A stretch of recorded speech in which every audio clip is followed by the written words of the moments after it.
Hey, everybody. Welcome, welcome, welcome. Glad to be here as always. A little earlier than usual, but that is good. So hit the like button, hit the subscribe button, hit the notifications bell. We're going to have yet another one of our great evening discussions here on this YouTube channel. Spoken of the American century. I say that the century on which we are entering can be and must be the century of the common man. A radical redistribution of economic power. I mean, we know that racism is just it's a byproduct of capitalism. Everything would be all right if everything was put back in the hands of the people. We need a government that will make sure Americans are taken care of and organize the economy to serve the people, not the profits of a wealthy few. We now have the techniques and the resources to get rid of poverty. We got to start getting out there with the people. Get out of the movement and get to the masses. We need a government of action.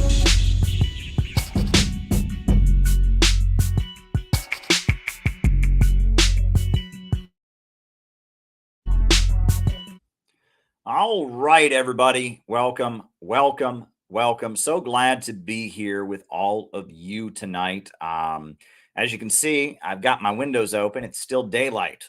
Rarely have we done a stream when it's still daylight. However, number one, it's getting towards summertime. It felt like a summer day here in New York City, and got longer days. And number two, we're a bit earlier. It's 7:02 p.m. Eastern Standard Time. We usually don't come on until at least 9, usually 10 at night. This is going to be an interesting one. At some point, if we go long enough, I might have to get up and turn the lights on. And I'm sure our mature audience here can deal with me standing up and turning the lights on if it does get dark before we finish, which it probably will. The reason that I'm starting early tonight is because we have an important planning meeting tonight. I'll use this as my opportunity to make my important announcement. April 26th through 29th, we are having a gathering, a 4-day educational workshop in Vermont. And it's going to be great. And I would like as many of you as possible to be there. We have 36 people registered to be there. And tonight we're having a planning meeting with all the people around the country that are joining the workshop. For the people that are helping put it on, I mean, not the attendees, but the people that are helping put it on, the people that are helping with the program and the driving and all the different logistical aspects. So I have to not be on as late as I normally am because we got people on the West Coast or on a different time zone, etc. So if you want to join us for our 4-day educational workshop, it's going to be a lot of fun. You can still register. Registration is still open. We got 36 people, but we got room for a decent crowd more if more people want to come. So if you're able to come and join us for 4 days in Vermont, it'll be fun. You can join us. That's the link. And the link is also down below in the description. I'll drop it on the Rumble as well. It's going to be a great 4-day educational workshop about anti-imperialism in Vermont. It's going to be great. So I just wanted to get that out of the way. Hit the like button, hit the subscribe button, hit the notifications bell. We are going to do this the way we always do, which is I give my opening remarks, which is whatever it is I feel like talking about. Tonight, that has a lot to do with Iran and the recent events in Iran. So we got that. And then I give my opening remarks. And then from there, we do a roll call, where we call you all out as we see you, or I call you all out as I see you, and we find out who's on the other side of the camera, who is watching, names and locations. It's always really fun and exciting to find out who's on the other side of the camera. Then, after that, I answer your questions for the rest of the night. So if you have questions that you would like me to answer, you need to send me a super chat or a Rumble rant. And in the second half of the show, I will do my best to answer your questions.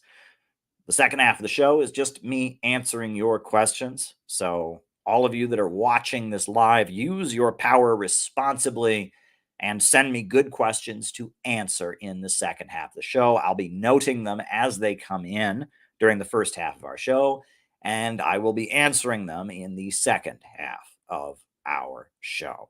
That is the way it works. So on that note,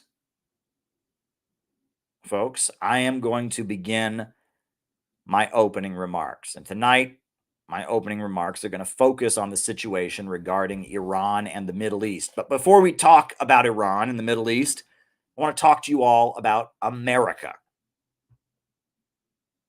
The United States of America. Because I was just in a international gathering, a festival in Russia. There was a Russian woman who I met at the festival, and she had lived in America for a while. She'd actually lived here. She didn't come here as a tourist. She'd lived in America for a while. And she said something that stuck with me. She said, America is the richest country in the world. So why does it have so many poor people? That's a fair question that anyone who really lives in this country, anyone who doesn't just come here and see the Golden Gate Bridge and Washington Square Park and Broadway and the White House and the Lincoln Memorial, anyone who comes to the real America, that's a question that people who live here, people who see this country, always have to ask. Because there is a whole section of this country that you never see on Netflix. Never shows up in Hollywood movies, never shows up on Netflix, but it's very real. I am talking about the America that you will find in the trailer parks of New England. I am talking about the America that you will find on the south side of the Bronx. I am talking about the America that you will find on the south side of Chicago. The America that you will find on reservations. I am talking about the America that you will find in Appalachia.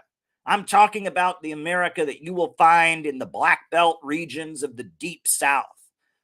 I am talking about the Americans who've got family members that are doing time in prison right now. I'm talking about the Americans who've got family members who are serving in the U.S. Armed Forces or have themselves served in the U.S. military.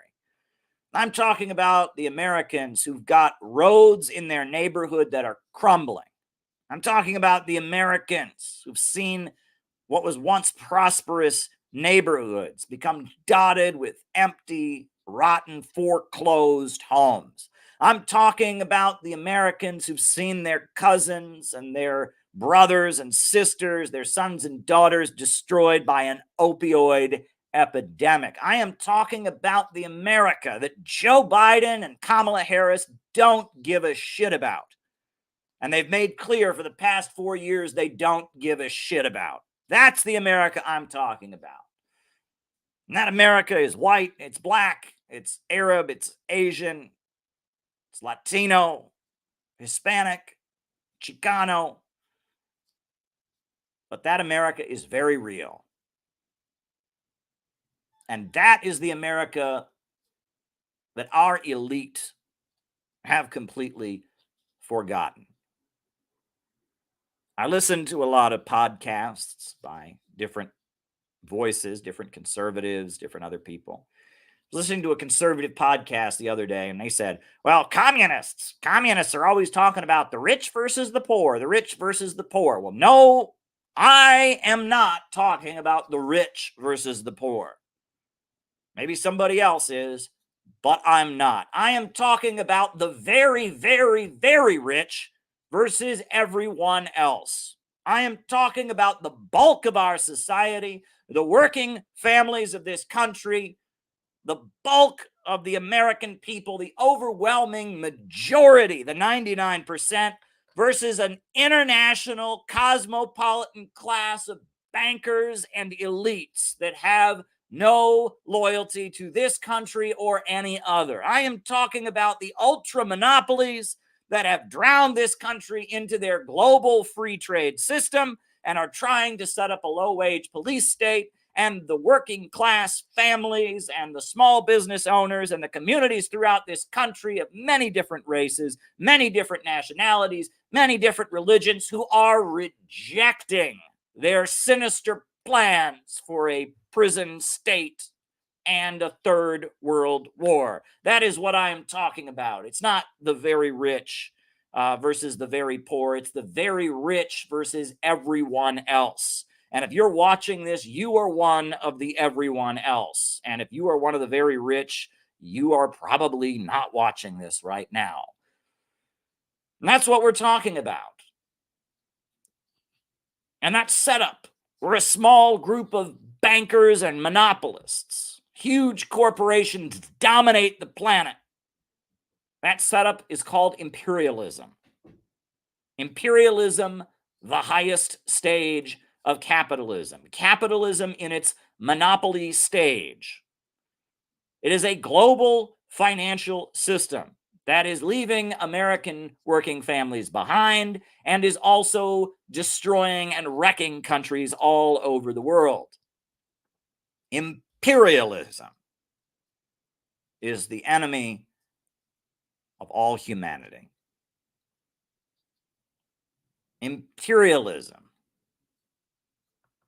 can only maintain itself at this time by keeping big chunks of the world poor,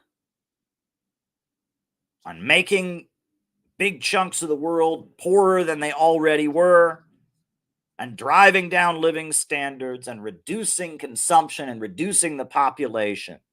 Imperialism can only function by trying to roll back the wheels of history, because outside of their grip, there are many countries that have broken free from imperialism.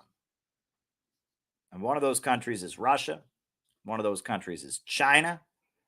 One of those countries is Venezuela. One of those countries is Cuba. And one of those countries is called the Islamic Republic of Iran. And when I talk about the Islamic Republic of Iran, I talk about it as an anti-imperialist, because I view imperialism as the main danger to humanity. And that is the Bolshevik understanding.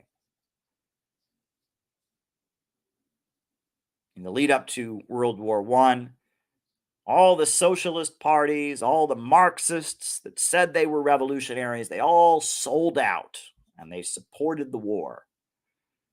And the Labour Party of Britain and the Socialist Party of France and the Social Democratic Party of Germany, they all sent workers.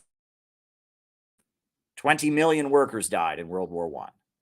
World War I would never have happened if it wasn't for a bunch of clowns and phonies and labor bosses and corrupt union bureaucrats and fake virtue signaling college professors and phonies and flim-flam artists who claimed they were socialists, who made World War I happen, who sold out the working class. And after World War I, the Bolsheviks, one of the only parties that had stood against the war, they came out with a new understanding. They said, we're not fighting against plain old capitalism. We're not fighting against a store owner in your neighborhood. We're not fighting against somebody somewhere who has a little company. No, we're fighting against imperialism. Imperialism is what caused World War I. Imperialism is what caused World War II. The greed of the financier class, the ultra-monopolistic billionaires that dominate the world economy, that are headquartered in London and in Wall Street and in Paris and in Berlin. The international financial elite, the imperialists, they are the ones that drove World War I, and they are the ones that are colonizing Africa, and they are the ones that are destroying the living standards of the people in China and subjecting China to a century of humiliation. They're the ones that are creating man-made famines in India and in Iran. They're the ones that are doing this. And so the duty of revolutionaries is not to just be against capitalism. It's not just to organize labor unions. The duty of anti-imperialists is to mobilize against imperialism. It is to mobilize against this international financial system. Capitalism in its monopolistic stage. Imperialism, the highest stage of capitalism. Globalism. Thalassocracy. Atlanticism. This international financial order centered around the World Trade Organization and the International Monetary Fund and the World Economic Forum and Goldman Sachs and BlackRock and Bank of America and J.P. Morgan Chase and the Rockefellers and the DuPonts and the Carnegies and Bill Gates and Jeff Bezos and Carlos Slim and all the Silicon Valley fascists, Jamie Dimon, you name them. It is this international financial system, imperialism, that is what must be opposed. And mobilizing people of the world against imperialism is our duty. We exist to oppose imperialism. We represent the overwhelming majority of humanity in our drive to oppose imperialism. And after the Bolsheviks took power in Russia, they convened a conference in Baku in Azerbaijan. And at that conference, the Congress of the Peoples of the East, the Bolsheviks announced that they would support anybody who was fighting the British Empire, anybody who was fighting the American imperialists, anybody who was fighting the German imperialists, anyone who was fighting the French imperialists, that they saw the purpose of their revolution as to push forward the global movement to defeat imperialism. And at the time, one of the people who was fighting the imperialists was a monarch, a king, an emir, the emir of Afghanistan. The emir of Afghanistan was not a communist. The emir of Afghanistan was not a socialist. The emir of Afghanistan was not an anarchist. The emir of Afghanistan was a quite conservative fellow, a feudal monarch, but he was battling the imperialists. And so the Bolsheviks and Lenin gave guns to the emir of Afghanistan. And the Bolsheviks offered to send their military to Afghanistan to back up the emir of Afghanistan. Why? Because anyone who is fighting against the Western financial system is good and is on the right side. And anyone who is reinforcing that system, whether they do it in the name of Christianity or Judaism or LGBT rights or transgender or feminism or whatnot, anyone who is reinforcing that system is on the wrong side. And that was the Bolshevik understanding. And as a result of the Bolshevik Revolution of 1917, as flawed as it was, we got a society that broke free from imperialism. With 5-year economic plans, the Soviet Union built itself up into a superpower. And it built the world's largest hydroelectrical power plants. And it built the world's largest steel industry. It built new universities. And it raised a whole country up. And then the Chinese people did this. And a country that had been subjected to years of humiliation, a century of humiliation, built itself up and industrialized. It's now the second largest economy in the world. And as a result of 2 earth-shaking revolutions in the 20th century, the 2 Eurasian superpowers, Russia and China, emerged to become industrialized countries, electrified, modern educational systems, modern farming systems, space travel. And it was Russia, as a result of their great anti-imperialist revolution, that enabled Egypt to get electricity, because the Soviet Union teamed up with Gamal Abdel Nasser, the Egyptian leader, to build the Great Aswan Dam, the huge hydroelectrical facility in Egypt. And it was as a result of the Bolshevik Revolution, as flawed as it was, that Syria got to be electrified, got the Great Takba Dam electrified, got a very effective medicine system, modern doctors, etc. It's a result of the Bolshevik Revolution of 1917 that Libya broke free and had the highest life expectancy on the African continent, sold its oil and used the oil to build the great man-made river, the world's largest irrigation system. And it's as a result of the two great earth-shaking anti-imperialist revolutions that a whole new world emerged and came into being. And that new world that emerged and came into being, that new anti-colonial world centered around socialism, economies where the banks, factories, and the industries are organized to serve the people and not the profits of a wealthy few, led by anti-colonial forces that sought to unify the world against imperialism. It's as a result of the two earth-shaking revolutions of the 20th century that now we have the BRICS, we have the Bolivarian alternative of Latin America. We have the Axis of Resistance in the Middle East. We have the Shanghai Cooperation Organization of China and the Belt and Road Initiative. We have the Eurasian Economic Union of Russia. All of this is the legacy of what began with the Bolshevik Revolution of 1917. And a lot has changed. And I'll tell you how and why it has changed. It has changed because during the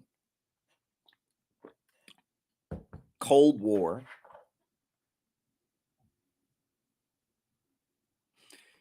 the imperialists were desperate to maintain their control over the world.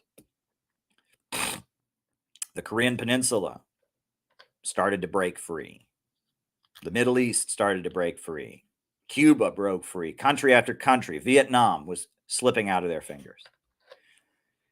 And the imperialists realized that they had a problem on their hands. And one of the signs that they had a problem on their hands was during the Korean War. A lot of young American boys from Iowa and Pennsylvania and Ohio and Texas and places like that, they got drafted or they signed up to go over to Korea to fight the commies. And they got taken prisoner. And from their prisoner of war camps, they began confessing to war crimes against the Korean people, denouncing the American government, and becoming sympathetic to communism. And the Americans were horrified. How could this be happening? How could good, wholesome young men from the Midwest, how could they start becoming anti-imperialists? How could they start becoming communists? How did this happen? And they discovered that in the prison camps, the communists had developed a very good method for recruiting these guys. And what it was, they called it thought reform. One translation is brainwashing. But what it really was they would sit these guys down and they would show them images of black men dangling from trees, mutilated bodies, Jim Crow segregation.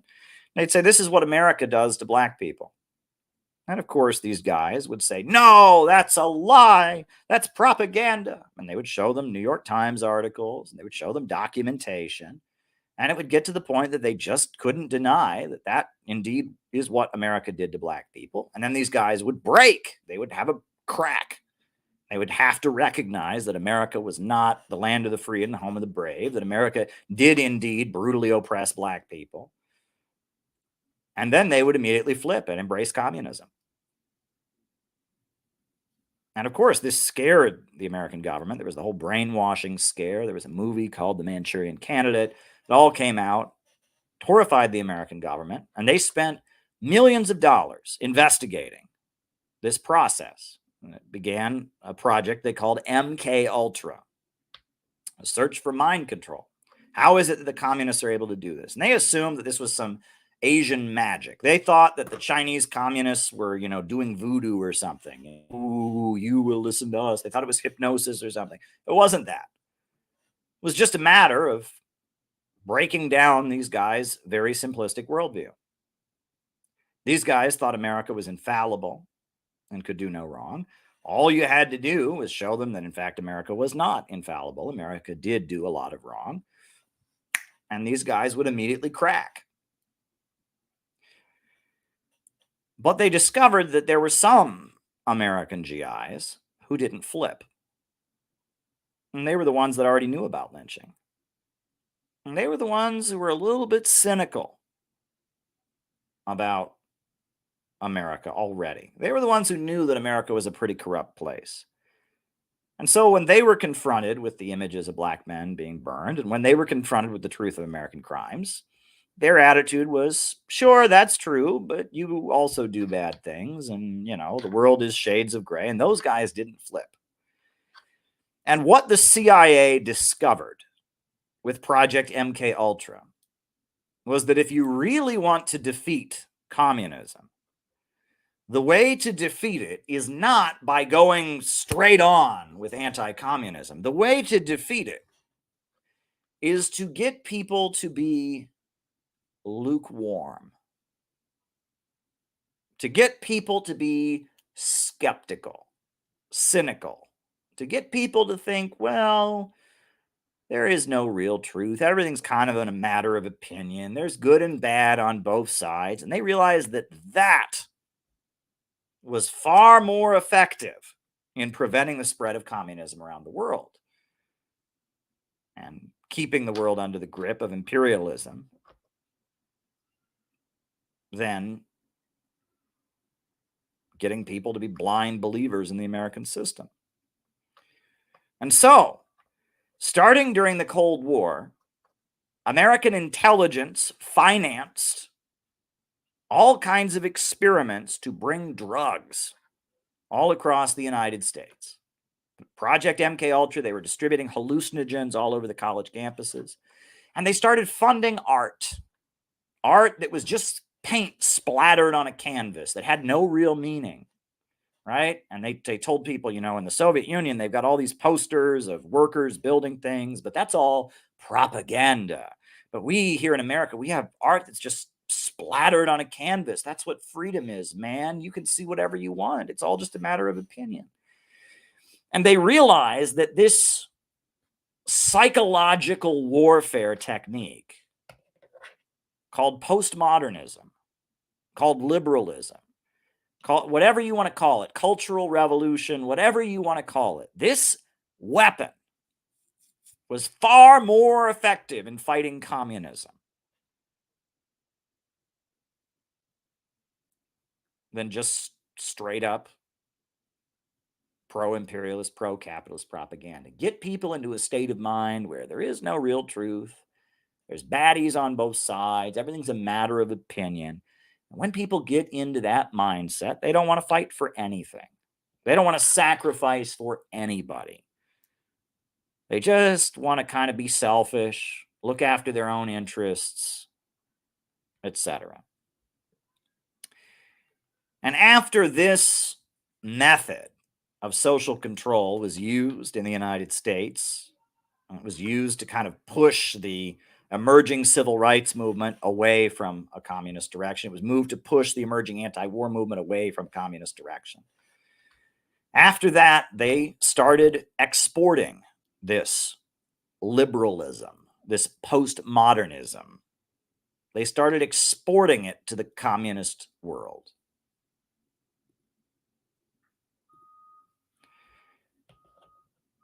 And they started funding art galleries in the Soviet Union. And they started subsidizing different wings wings, reformist movements, and wings of the Soviet Communist Party. Anti-Stalinist leftism, democratic socialism, a socialism with a human face. And they started cultivating a layer of the leaders of the Soviet Union and other communist countries not to think about things not to be anti-communists, but to be lukewarm, to be postmodern. Gorbachev got up and he said, we don't really believe in class struggle anymore. It's about universal human values. Universal human values. And they started funding protests and they started funding free think. And this method all led to the fall of the Soviet Union. The Soviet Union fell. And it didn't fall because the people there started believing in capitalism. They took a vote. The people in the former Soviet Union wanted to keep the Soviet Union. It fell because the population, though it wanted to keep the Soviet system, had become lukewarm. It had become pessimistic. It had become cynical. And all across the Eastern Bloc, this is what happened. With liberalism, the ideology that says everything's a matter of opinion, that there is no truth,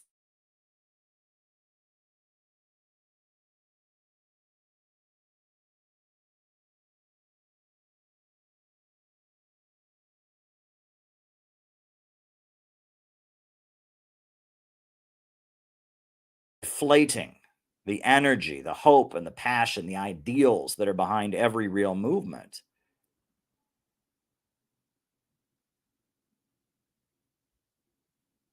They were able to, quote unquote, win the Cold War.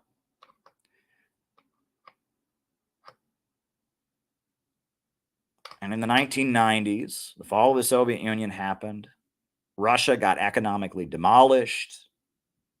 Eastern Europe became a center of sex trafficking. The 1990s were a disaster in the former communist world.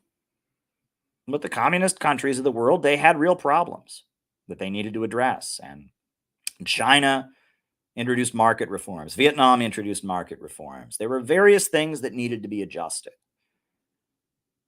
And the communist countries of the world began correcting and adjusting in the places where they still held on to power.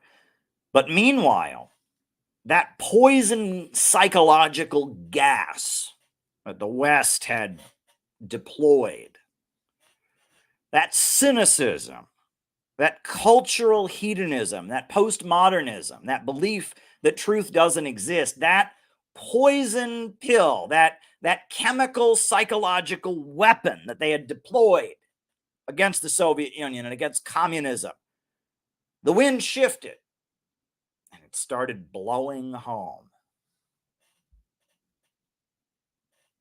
And it started blowing home.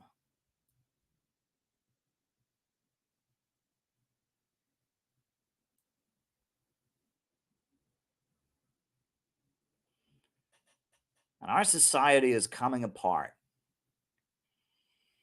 because the psychological weapon that was used to bring down the Soviet Union has turned around to bite us. And nowadays, we've got young people who don't know what to believe in anymore. We've got young people who don't know if right and wrong really exists. We've got young people who are very confused.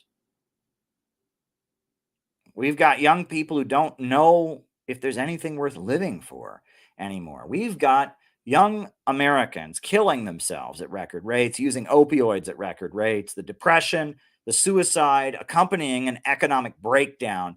Our society is coming apart. The psychological weapon that was used against the Soviet Union, that was used to foment the color revolutions, has come and ripped our society apart. And the West is coming apart. Meanwhile, the anti-imperialist countries of the world have adjusted. They're not the way they were. The Soviet way of doing things wasn't going to last. People can't have ideology imposed on them in that way. You need a market sector to some degree. And the communist world has largely corrected many of the mistakes that led to its downfall, that enabled the imperialists to attack them the way they did. Meanwhile, the West is drowning in the toxic, lukewarm liberalism. There is no truth. There's nothing to believe in. Everything's a lie. Everyone's a fraud. Right? So many Americans have this voice in the back of their head that says there's no point in living anymore. There's no point in doing anything. It's all a fraud. It's all a phony. There's nothing to believe in anymore. We are coming apart as a society. Meanwhile, the anti-imperialist countries are marching ahead. I was talking to a friend of mine today, and I told her about how I was just at the World Youth Festival with people from the anti-imperialist countries of the world. Big delegation from Iran, big delegation from Venezuela with the Robert Serra Youth Organization, met young people from the Movement of the First, a new patriotic Russian organization. I met people from the All China Youth Federation and the Young Communist League of China. I met young people from Syria who are big supporters of Bashar al-Assad and the Ba'ath government of Syria. I met young people from many anti-imperialist countries from all across the Muslim world who are standing with the Palestinians. And a lot of those young people had uniforms, and a lot of them had flags, and a lot of them had slogans and all of that. And in American media, they tell us that all those young people that I met at the World Youth Festival, they're all brainwashed. They're brainwashed, Caleb. They're all brainwashed. But the American young people, the ones that are killing themselves, the ones that are using drugs, the ones that are canceling each other on social media and tearing each other down, the ones who don't believe in anything anymore, they are thinking for themselves. They're thinking for themselves. That's the greatness of being Western, thinking for yourself. But they've done studies. There are a number of Americans, a very, very large percentage of Americans, who cannot find their own country on a map. I can guarantee you that every young person that I talk to from Iran can find their country on a map. Every young person that I talk to from Venezuela and Cuba, from Syria, from North Korea, from Vietnam, from Russia, from China, they can all find their country on a map. But they're brainwashed. Freedom means not thinking at all. Freedom means wallowing without meaning, without hope, and without any purpose. Freedom means freedom to be unemployed. Means freedom to live in the richest country in the world and have your town unpave its roads because the municipality cannot afford to maintain paved roads any longer. Freedom means the right to be driving over a bridge in Baltimore at 1 a.m.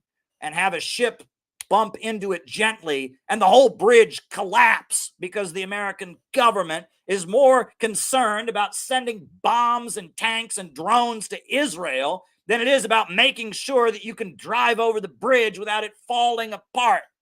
Freedom in America means freedom to have your child come home from school in a body bag because this society promotes a psychological contamination and makes people so sick, makes children so sick that they take guns to school and murder each other. That's what freedom means. That's the freedom that the Western liberals talk about. That's the American way of life. Freedom for older people to have to pick between feeding themselves or having the medication they need. Freedom to lose your home because you had to go to the hospital when you were sick. Freedom to be in student debt for 20 years paying off your loans just to go to college, something that's free in almost every country in the world. That's the freedom that the Western liberals offer.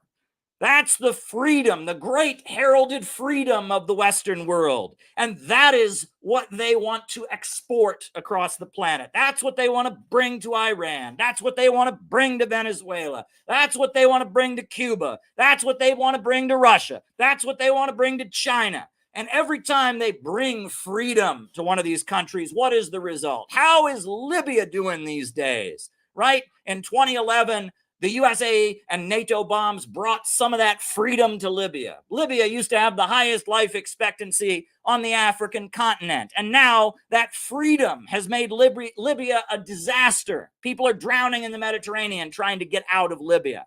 How's Iraq doing with that freedom that American imperialism exported by lying to the world about weapons of mass destruction and then blowing that country to shreds? How was 20 years of American occupation bringing freedom to Afghanistan? How did that work out for the Afghan people? Why is the Taliban so popular now at this point? Tell me one place that this American freedom, this regime change, this human rights global revolution of imperialism that is being spread by George Soros. Tell me one place that this freedom has worked out in the interests of humanity. Show me one place that their freedom, their ideal Western society has brought truth and democracy and made people's lives better. I can't find one. Not in the former Yugoslavia, not in Iraq, not in Afghanistan. In Eastern Europe, after the fall of the Soviet Union, they brought drugs and sex trafficking and mass unemployment and old people begging on the street after a life of working hard. There's no place that their freedom has lived up to its promises. Not one single place. And this rant, this 40-minute rant that I opened this live stream about Iran with, is necessary to give proper context to my remarks tonight. Because if you don't know the whole story,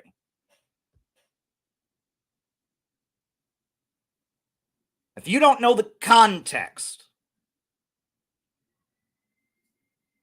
current events can be rather confusing. Now, I am going to go turn the lights on because the sun is going down here in Brooklyn. So if you'll hold on, I'm going to go turn the lights on and we will continue.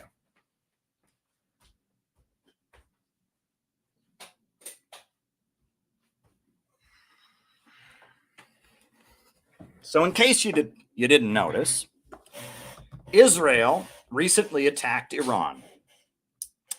And what Iran did makes absolute total sense under international law, because Israel bombed the Iranian embassy in Damascus and killed 7 people, including a top Iranian general. And any country in the world would do what Iran is doing. It makes perfect sense. If an American embassy somewhere was attacked and a top general of the U.S. Army was killed, the USA would attack the country that did it. If Canada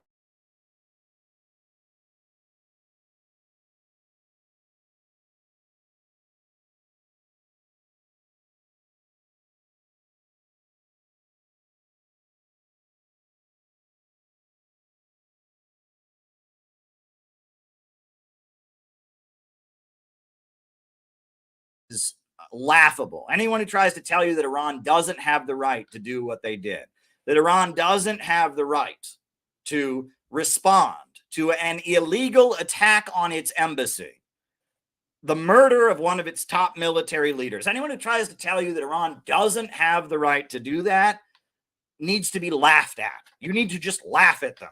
Right? I'm serious, right? At that point, they're not even worth arguing with. Oh, so Israel has the right to just go into another country, Syria, bomb the country, bomb the Iranian embassy in the country, kill a top Iranian leader, and Iran is supposed to go, oh, by golly, Israel, I didn't know you were so mad at us. Give me a break. Give me a break. I mean, how can anybody not understand that Iran, what they are doing, what they did in responding militarily to Israel, made perfect sense? That's the first thing. Second thing, have you noticed how quickly the Israelis change their story. Have you ever noticed that? They slip and slide.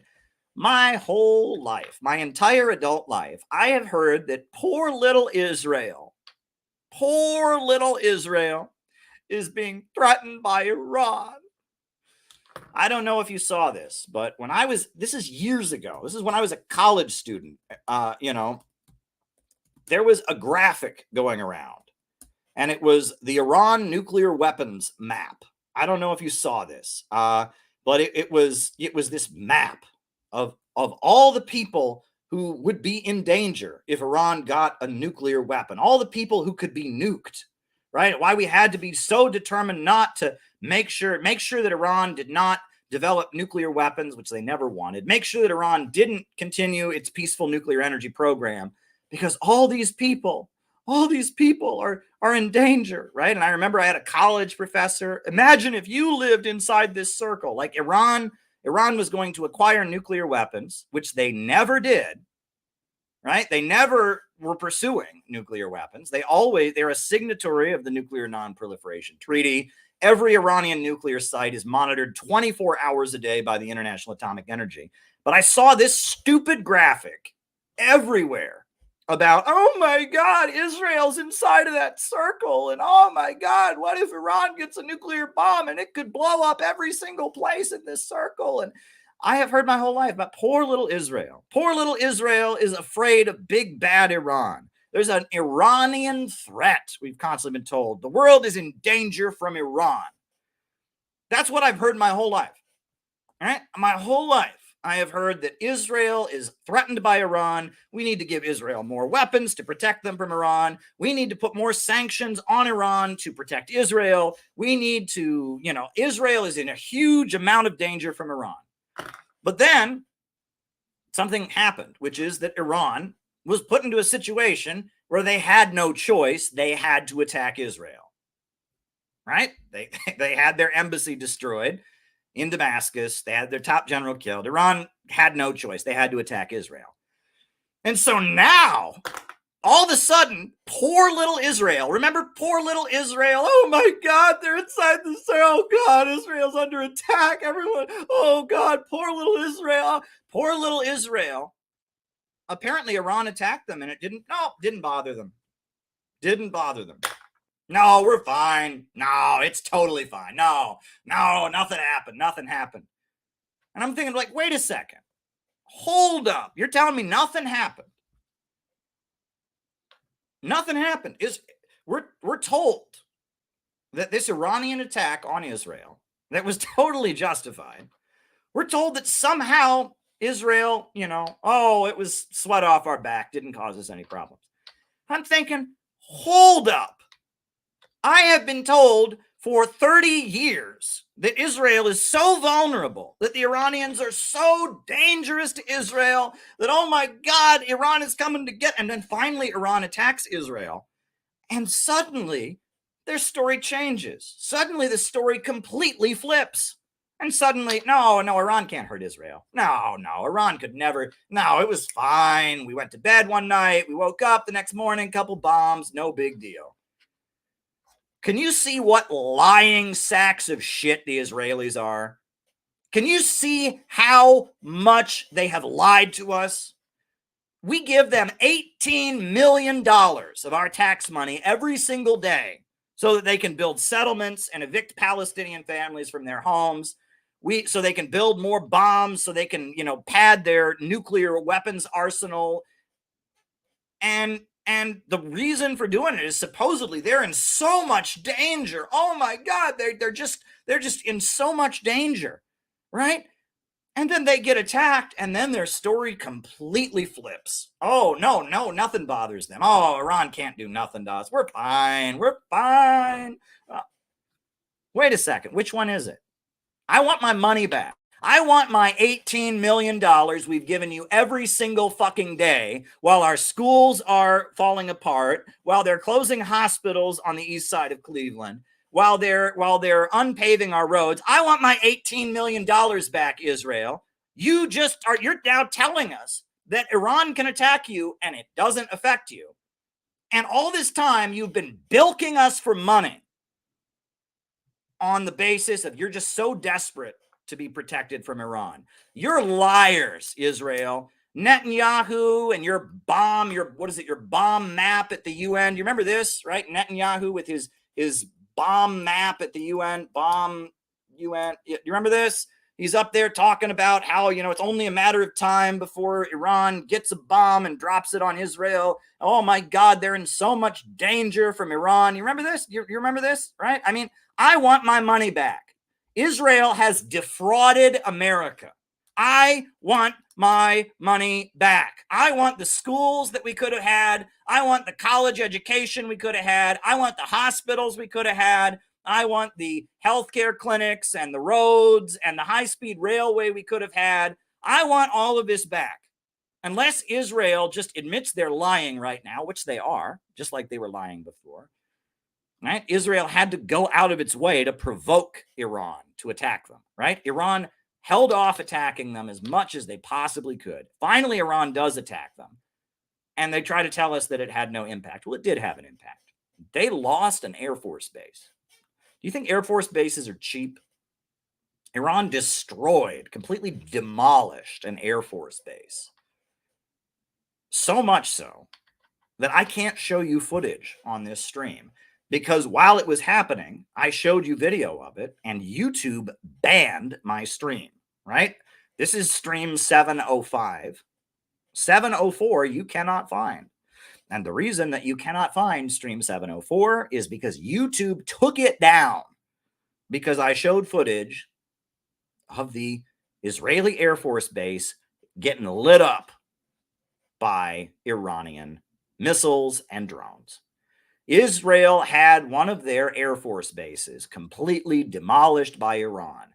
Meanwhile, American aircraft were flying around all night long, shooting down Iranian drones.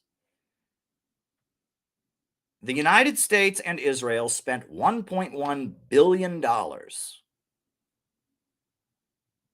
to stop the Iranian attack, to deflect Iranian missiles, to deflect Iranian drones. And even still, Israel lost an Air Force base.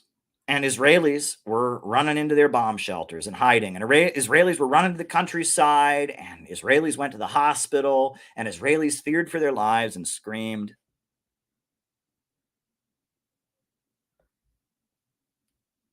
But now Israel, that for years has been telling us how vulnerable they are to Iran, now Israel's trying to tell us, oh, it didn't do anything. No, it had no impact. We're fine. Iran attacked us. Nothing happened.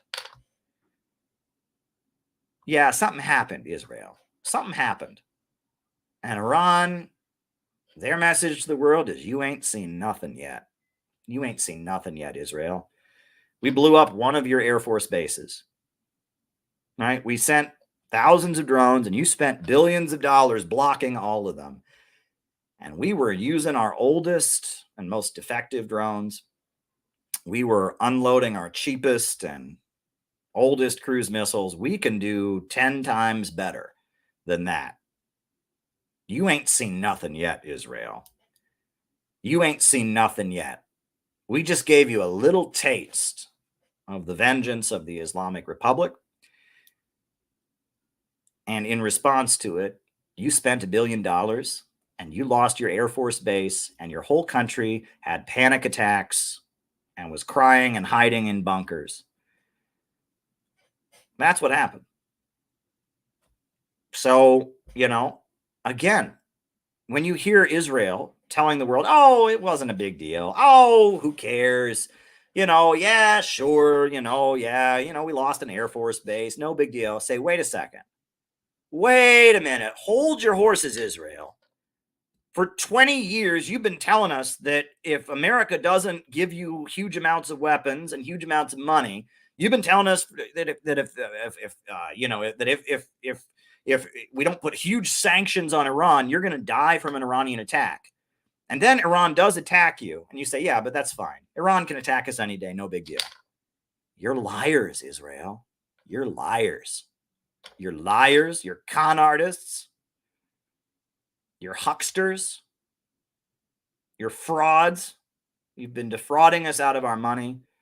You've been defrauding us out of our living standards. You've been getting us into wars. I'm not a big fan of Israel. And if you're a patriotic American, you shouldn't be a fan of Israel. Israel's not our ally. Israel blew up the USS Liberty. Do you know how many sailors? I think it was 33 American sailors got killed by Israel in a war where we were on Israel's side. And they intentionally attacked a U.S. naval vessel and killed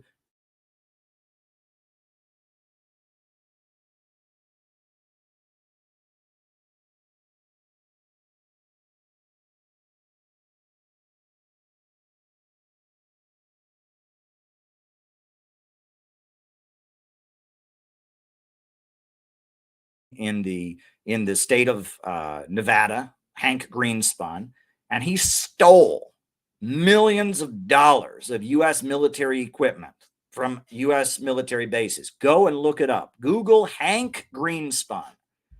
He stole millions of dollars of tanks and airplanes and guns and weapons, and stole it.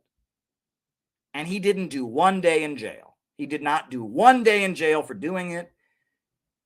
He got a mild sentence, a slap on the wrist for stealing millions of dollars worth of military hardware. And then JFK pardoned him after he did it. And even his conviction for theft was overturned. There are so many examples of Israel ripping us off, so many examples of Israel robbing us and stealing from us. And we Americans have been taken advantage of by Israel. We've been conned, we've been scammed, and it's not anti-Semitic to say that. We're not pushing hatred for people on the basis of their ethnicity or religion. We're simply pointing out that this project to create Israel that was invented by the British Empire with their Balfour Declaration and their doctrine, their fake theology of Christian Zionism, that project has cost Americans so much, and it's killed so many people, and it's led to so many wars. I say it's time that we just say no. Just say no to Israel. It's time to quit. I think it's time that America stops supporting Israel. And you know what? A lot of the Israelis want that. A lot of the Israelis are so stupid. They are convinced that somehow America is holding Israel back. Right? They're convinced that somehow, America's restraining Israel. America's preventing Israel. I think that we should listen to those folks. Listen to those hard right-wing Zionists who say that America is restraining Israel. Cut off the money today. Not one more cent to Israel. Israel, you're on your own. You're not just on your own in terms of American taxpayer funding, right? How is it fair that they get free health care, but we don't, right? We pay them $18 million a day, and they give their people free health care. But here in the United States, you're on your own, buddy. Pull yourself up by your bootstraps. Why doesn't Israel pull itself up by its bootstraps for a change? Cut off Israel. Cut off their support. Cut off the weapons supply. Stop defending them at the UN Security Council. Stop letting them wreck our relationship with Arab countries and the Muslim world. And let Israel handle its own problems. Let Israel deal with its own problems for once. Why not for once? Some of that radical individualism, some of that pull yourself up by your bootstraps, you're on your own, nobody gets a handout. Why doesn't any of that ever apply to the hucksters and con men in Tel Aviv? Why don't we cut off the biggest bunch of welfare queens on the planet, right? I'm so tired of hearing that low-income mothers with kids are a bunch of mooches because they get, food stamps. God forbid they be able to feed their kids. Oh, that's what I'm supposed to be mad about. I'm mad about a country on the other side of the planet that is occupying and murdering Palestinians and has alienated and enraged the entire region, and comes to us and we give them loads of money to prop up their project, and their people all get free college, and their people all get free health care, and we give them weapons, etc. and we can't even afford to take care of our own country. I'm mad about that. You know, forgive me if that offends you, right? If you can't tolerate me, someone who is opposed to all forms of ethnic bigotry, opposed to all forms of racism, saying that maybe, just maybe, bailing out Israel at the expense of our own people, at the expense of losing our credibility with people around the world, at the expense of offending the Muslim people of the world, at the expense of making the whole world hate us, at the expense of enabling them to commit genocide against the Palestinians, maybe that's not a good policy. Maybe that's not the way we ought to be doing things. I'm sorry if that offends you. I'm sorry if that bothers you. Trigger warning. And I got to mention this. The way I'm talking now is called common sense. And if the Palestine movement would talk this way, there would be thousands and thousands more people at those pro-Palestine rallies. I'm just being real with you folks. If the pro-Palestine movement said everything that I just said about Israel being against America's interest, why are we funding them and their war crimes while we can't feed our own people, while our own country's falling apart? If we stuck to that, the pro-Palestine movement in this country would be massive. It would have thousands and thousands more people, and the U.S. Congress would have a hard time saying no to it, right? Why in the world doesn't the pro-Palestine movement talk this way? Alex Olivier has the answer. They're kind of woke. The Palestine protests in America are run by an organization called the Party for Socialism and Liberation, the PSL. Brian Becker and the Answer Coalition, that stands for Act Now, Stop War and End Racism. They are woke liberals, and they hate the American people. And they don't want to make these kinds of arguments because they hate the American people more than they hate Israel. And I'm just being real with you. And instead of getting up and talking about this, what do they get up on the bullhorns? They're like, Israel's a white, colonial, racist country. It's just like America. Americans are bad people. They're just like Israelis. You should all be ashamed of yourself. I'm a good white person who protests, and I hate America, and I hate all of you, and you all are a bunch of Trump-supporting racists, and that's just like Israel. It is the pro-Palestine rallies. I go to them and I cover them, and I almost want to cover my ears. They're so goddamn cringe, right?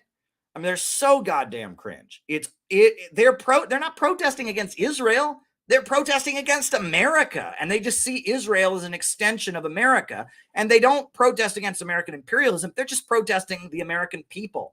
Israel's a white, racist, colonial thing. They're like mansplaining. Israel mansplains to people all the time. Oh my God. Oh my God. They should get an F. They would flunk gender studies. Oh my God. Israel would flunk gender studies. Israel's almost as bad as my parents. It is unbelievable. And the pro-Palestine movement makes no effort to recruit average Americans. It doesn't, because it is run by the People's Forum, it's run by the Party for Socialism and Liberation, and it's run by the Answer Coalition, and it's run by Brian Becker, and they are determined. They think average Americans are the enemy.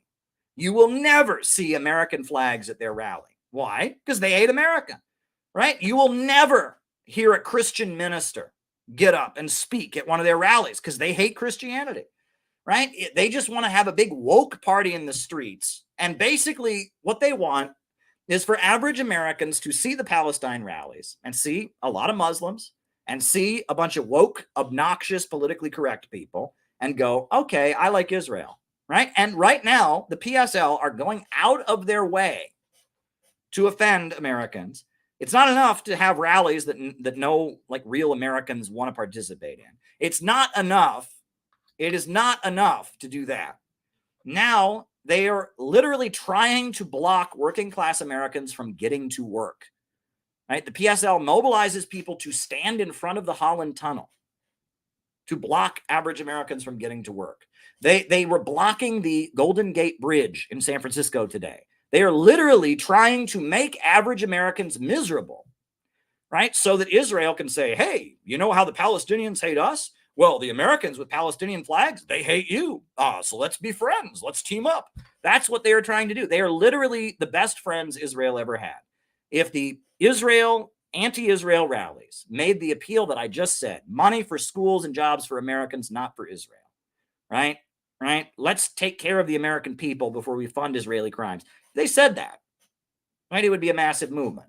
But there is a sinister psychological operation going on where there is a big, big effort to get Americans to think that the pro-Palestine movement hates them, to get Americans to think that the pro-Palestine movement is an extension of God knows what, internet cancel culture and the obnoxious woke people that we all deal with in our everyday lives, and that is a crime, right? And that is a crime, and we just have to deal with that being the reality. So I just wanted to get that out of my system.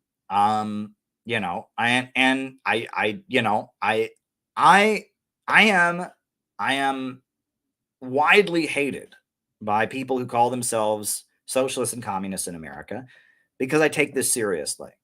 I want us to actually win. I want the majority of Americans who are suffering now during an economic downturn, who are opposing the wars, who are opposing the global financial system, I want them to stand with us.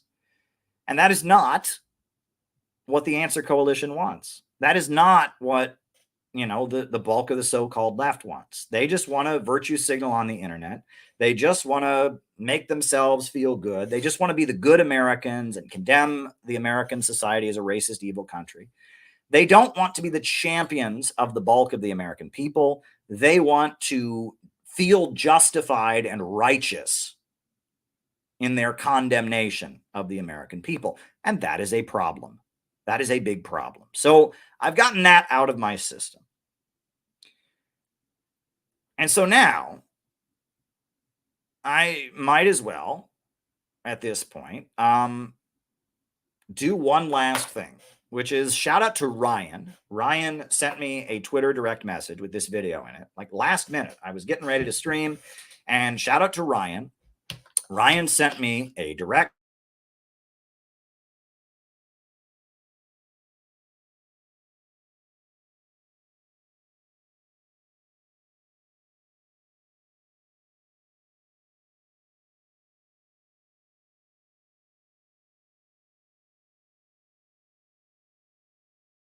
this video. This video was made by an Iranian woman.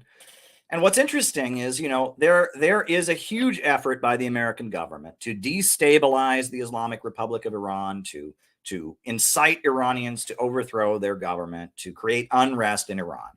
And if you ever confront these people, they always insist, no, we don't support Israel. No, we don't support American imperialism.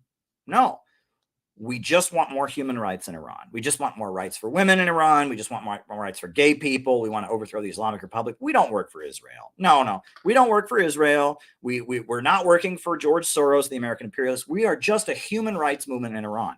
This video is awesome. It's awesome because this woman very clearly proves that the so-called human rights and feminist movement in Iran is actually working for Israel. And so we're going to watch this video. It's awesome. It's awesome. I think it's so great that she made this video because it is amazing, right? Sometimes the people that are trying to destabilize Iran claim to be communists. They claim to be, to be anti-imperialist. They say the Islamic Republic isn't revolutionary enough. Not this woman. This woman, who her video has gone viral. She is the voice of the Iranian feminist and women's movement. And she uses this video to defend Israel. So let's go. Let's hear it. This is a great video. And I know I'm not allowed to react to this because I am a white man. Did you know that? White men are not allowed to ever disagree with anything that women of color, is she of color? I mean, she's Persian. So, I'm not allowed to do this. Keep in mind, I am a bad person for reacting to this video because I am white and male and she is not. So just so you all know, before I react to this video and debunk her pro-imperialist bullshit, just be aware that I am a bad person for doing this. I have come to terms with being a bad person and not just agreeing with someone because of their identity. But, you know, if you didn't know I was a bad person, I am a bad person for making this video. Here we go. Hi, Iranian woman here. It's become very apparent that you haven't been listening to anything that we've had to say for the past 2 years. But I was wondering if you could just lend me a few minutes of your time in this ungodly hour to hear us now. It's funny because the Iranian women like her who are trying to overthrow the Islamic Republic have been blasted from every TV network for the past decade, right? And their message has been promoted by CNN and Fox and MSNBC. On top of that, their message is broadcast into Iran. There are hundreds of Persian language TV stations broadcast from Los Angeles into Iran, trying to incite Iranians to rise up and overthrow the government. So I think some people have heard her. Just saying, you know, I mean, I've got a YouTube channel. There's a few hundred of you watching. I love you all, but I'm pretty sure that the U.S. State Department backed movement has gotten some attention. Just pretty sure of that. But hey, no one's ever heard what she's about to say, ever, right? So continue. This is a message apparently no one's ever heard. No one has ever heard that women are oppressed in Iran. No one has ever heard that Israel good, Iran bad. No one's ever heard this before. So, I mean, this is such a unique, original message that she has. We better listen because apparently no one's ever heard it before. We've had to watch over the past 24 hours people clambering onto the internet to exclaim that Iran has the right to defend itself. In what capacity have you distorted the story to make the Islamic Republic the victim? Well, I don't know. I mean, they did have an embassy in Syria that was not in Israel, and Israel went into Syria and blew it up. And there was a top Iranian general and 6 other people inside that embassy, and they did die. I mean, I don't know. I mean, I guess, Iran is being aggressive by putting their embassy into a country that is so close to Israel. That's what it was. Yeah. Iran, it's all part of a conspiracy. Iran, they created this country right next to Israel called Syria, and then they put their embassy there, and that was an attack on Israel. So Israel was actually defending itself right there. I mean, yeah. I mean, on what capacity could you possibly think that Israel going into one country that they have no right to be in and blowing up the embassy of another country and killing 7 people inside that embassy? In what way could you possibly think that that's like not okay or something? I mean, yeah, wow. I love the argument when she just goes, she just says it that way. So yeah. That's I think what we're most curious about. Well, actually, no one's curious about it. Everyone in the world knows that this makes perfect sense. So if you're curious about it, you got a hole in your head. When we were screaming for they were lynching us, where were you? When we lynching you, seriously.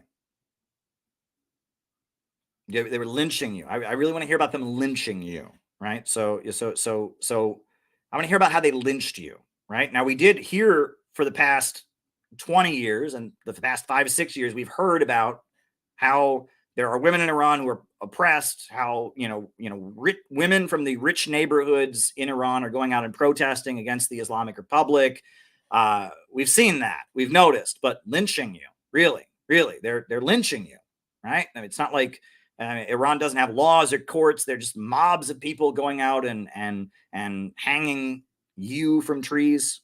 Don't think so. We were screaming that they were killing Iranian women for not wearing a hijab. And that didn't happen, right? There was one incident in Iran where there was a woman who didn't wear a hijab, and she went to the class at the police station that they're required to take, where they learn about why the hijab is important. And so she went to the class, and at the class, she collapsed and she had a medical issue.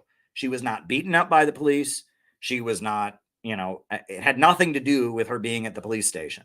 But you're telling me that they are killing women in Iran for not wearing their headscarves. What planet are you living on? I have been to Iran.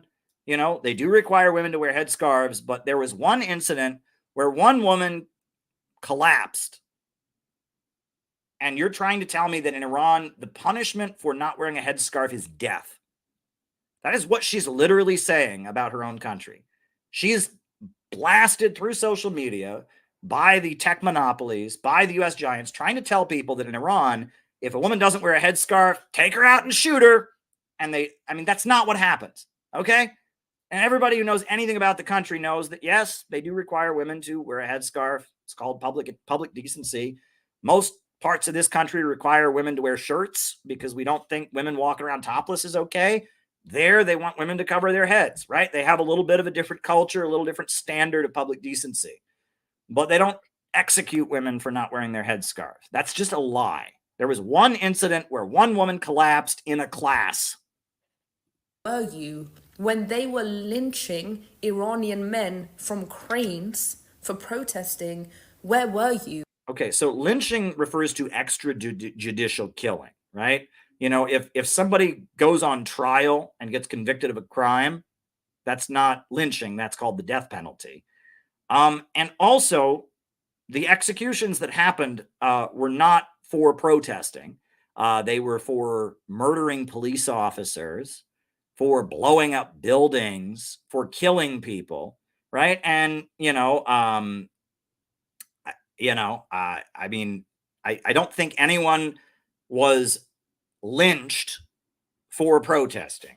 So that's another lie. Women don't get the death penalty for not wearing a headscarf, and no one was lynched for protesting. So you just lied twice.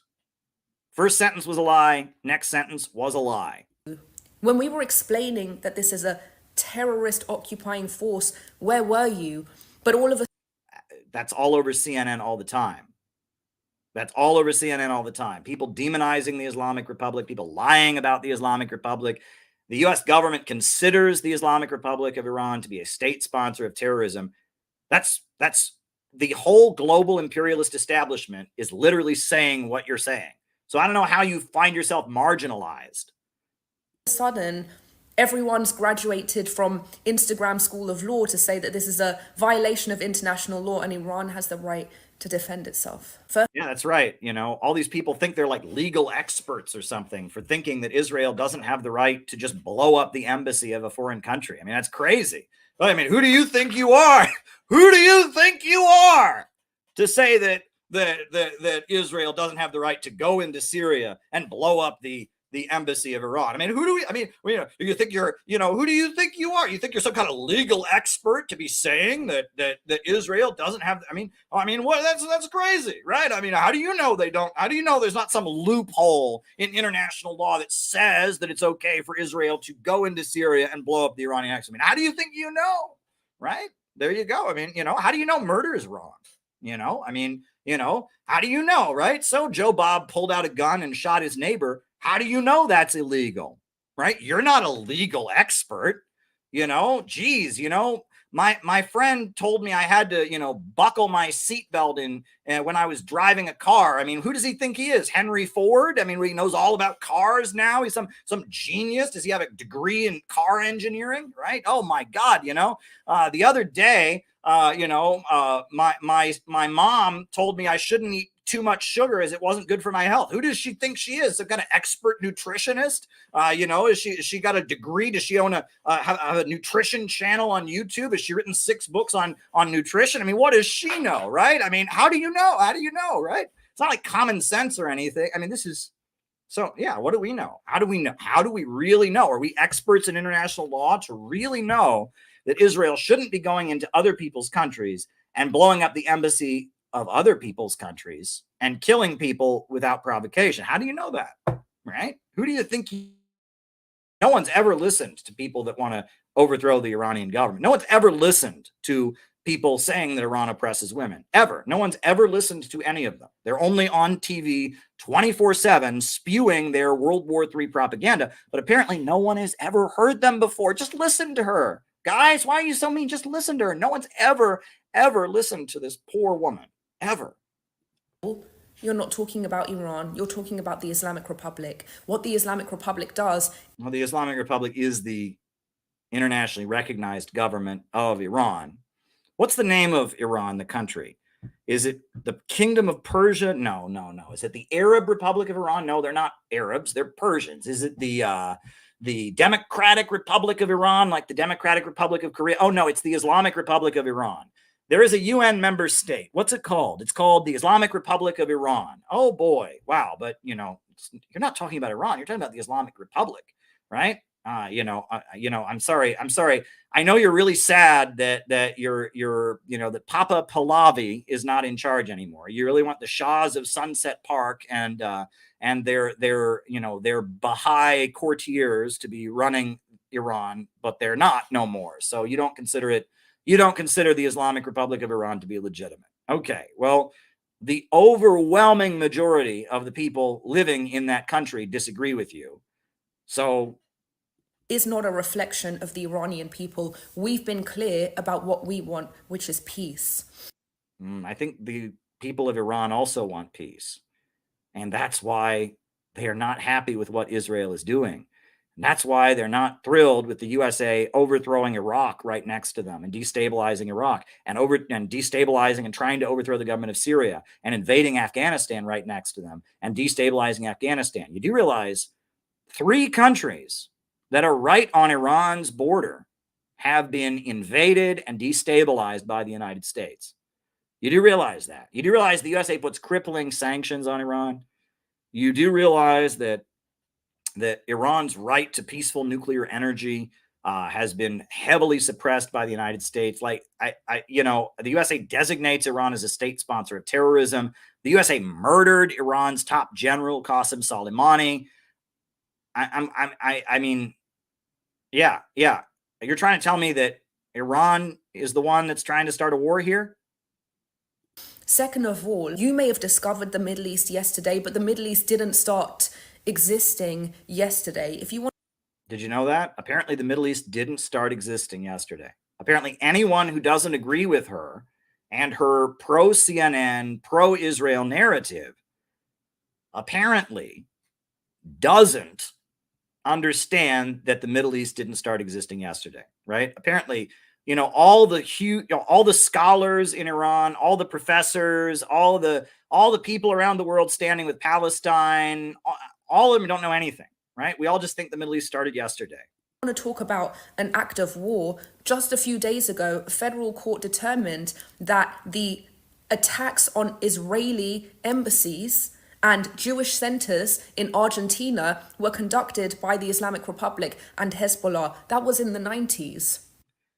Yeah, let's talk about that, right? So this was a federal court in America that determined that attacks on embassies of Israel in yet another country called Argentina were done by Iran.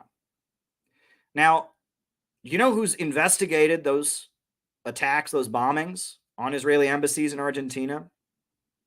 Argentina has.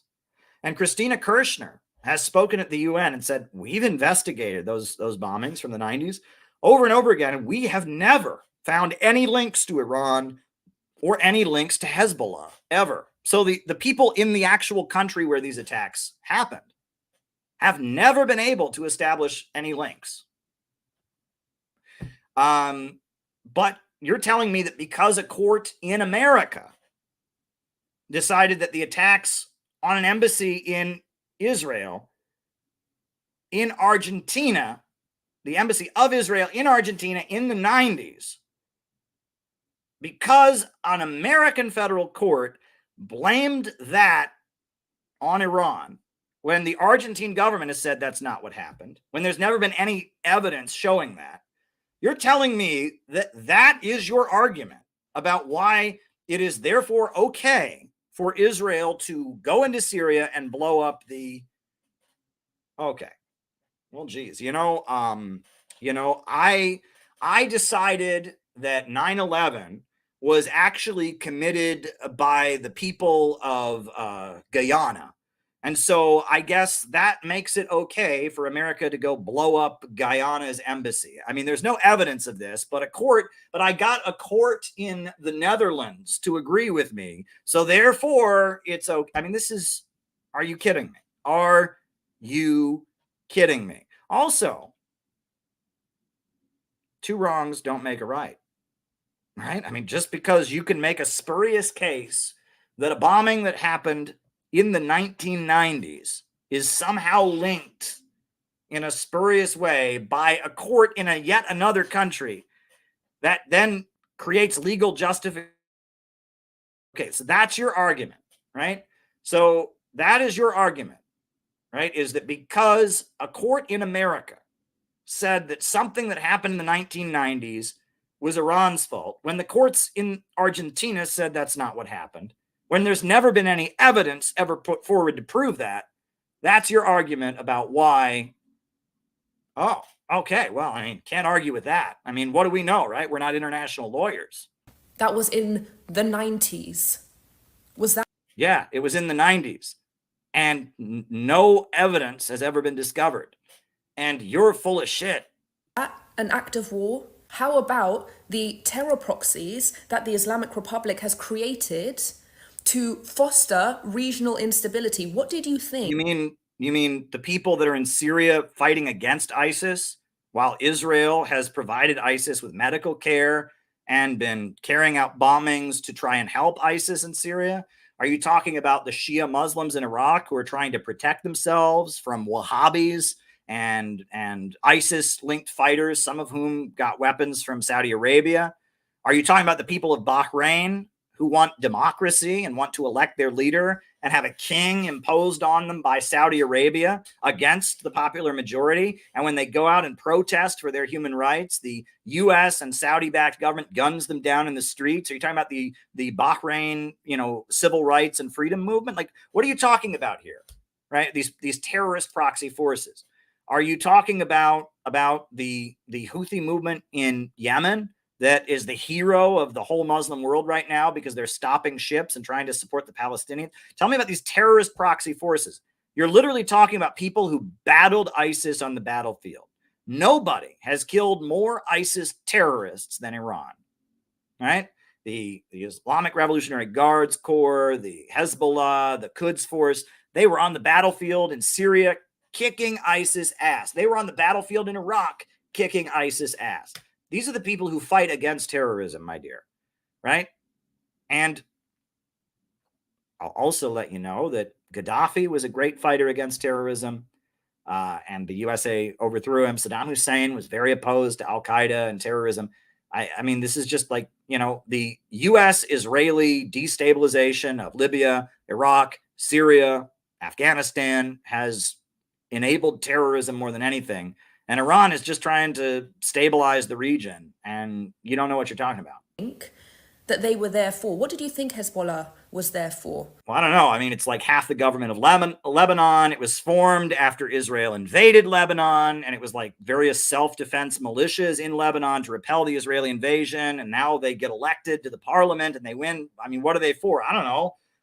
To run a country, to fight off Israeli invaders. Why do you think they exist? Yes, why do they exist? I mean, I don't know. Why does any political party exist? I mean, geez, Israel's only invaded Lebanon how many times? And these are people in Lebanon defending themselves, and they get elected and win elections. Why do they exist?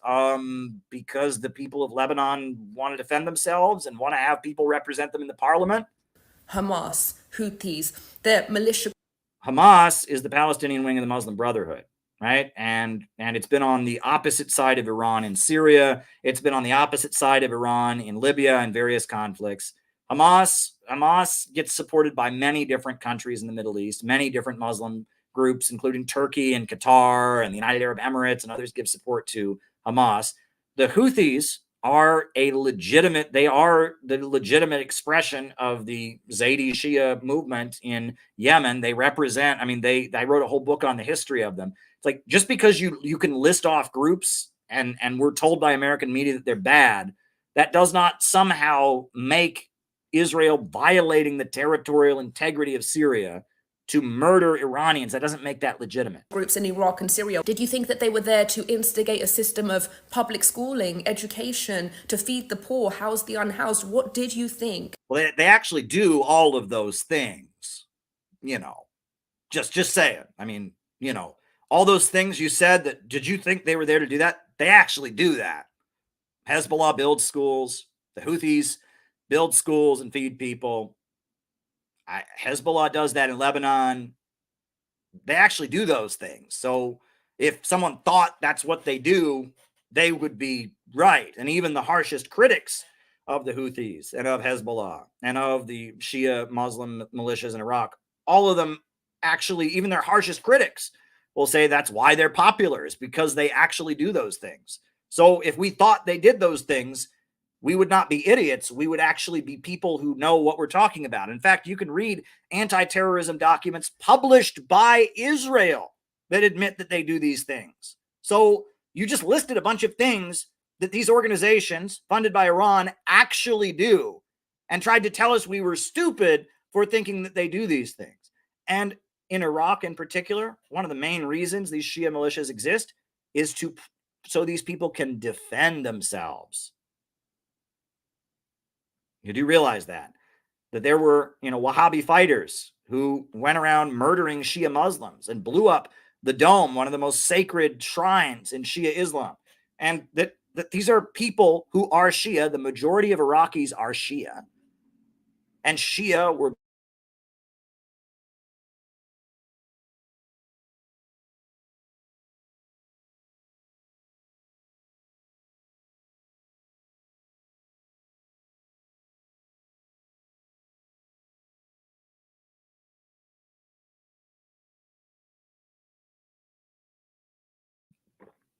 I'm just that they were there for. Is that an act of war? No, it's not. Defending yourself in your own country when you're the majority, being an elected political party in Lebanon, that is not an act of war. No. Was October 7th an act of war? Yes, it was. And the Palestinians are at war with Israel and many, many different countries back Hamas, not just Iran. Are the rockets that Hezbollah fires into northern Israel on a near daily basis an act of war? No, they're done to support the Palestinians who are being oppressed. I mean, are they an act of war? I don't know. And so when these senior IRGC commanders meet up with Hezbollah in a IRGC military base, okay, not an Iranian embassy. Oh, it's not an embassy now. I guess if you're Iran, it doesn't count as an embassy. And Israel strikes. Your response is to say that is an act of war. If you would listen. Yeah, actually it is. If you go into someone else's country without permission and you blow up a diplomatic embassy, that is an act of war. Yes, it is. And Israel has done this over and over and over again. They've been striking people in Syria and Iranians in Syria who are there with the permission of the Syrian government. And that is an act of war. Yes. To us for the past 2 years, much less the past 45 years, you'd know that Iranians don't want war with Israel. We want peace with Israel. Iranian people inside of Iran have come out and said. See, do you see this? She's pro-Israel. Listen to her. She thinks Israel's the victim. This is the Iranian feminist movement.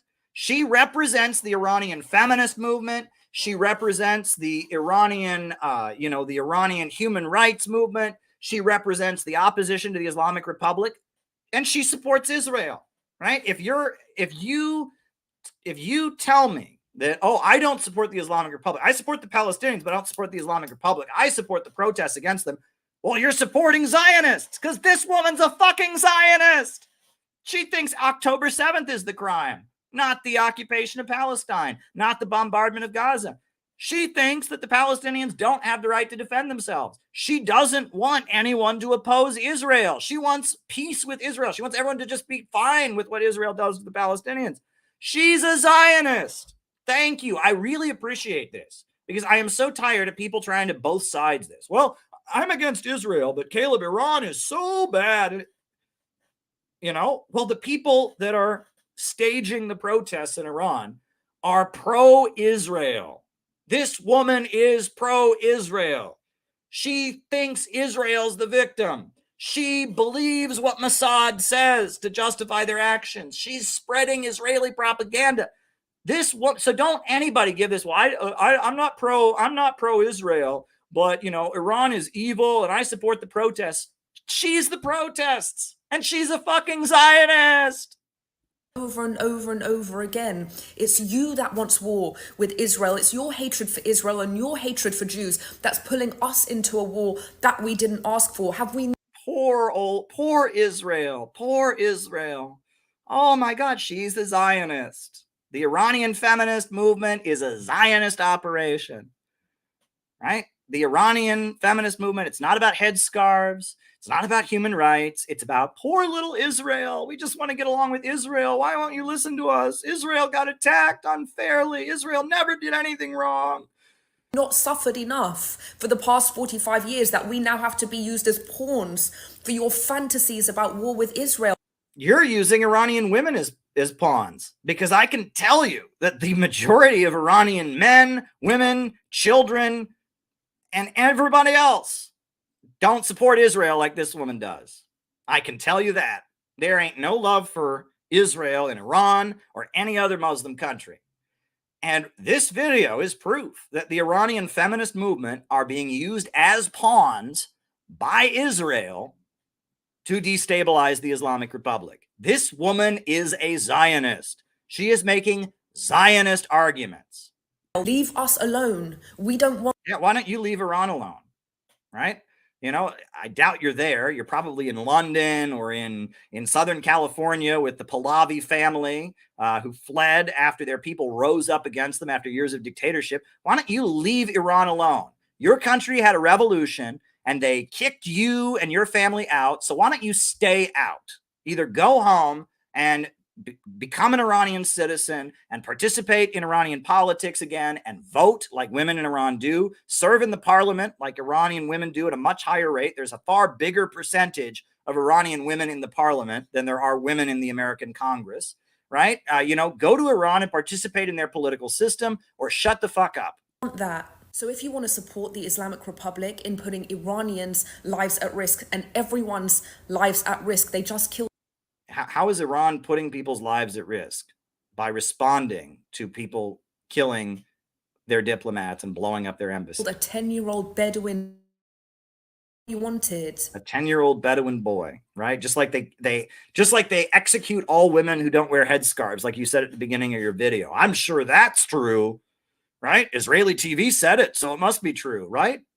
Then just come out and say that with your whole chest. Say you support the Islamic Republic in their continued aggressions that put every.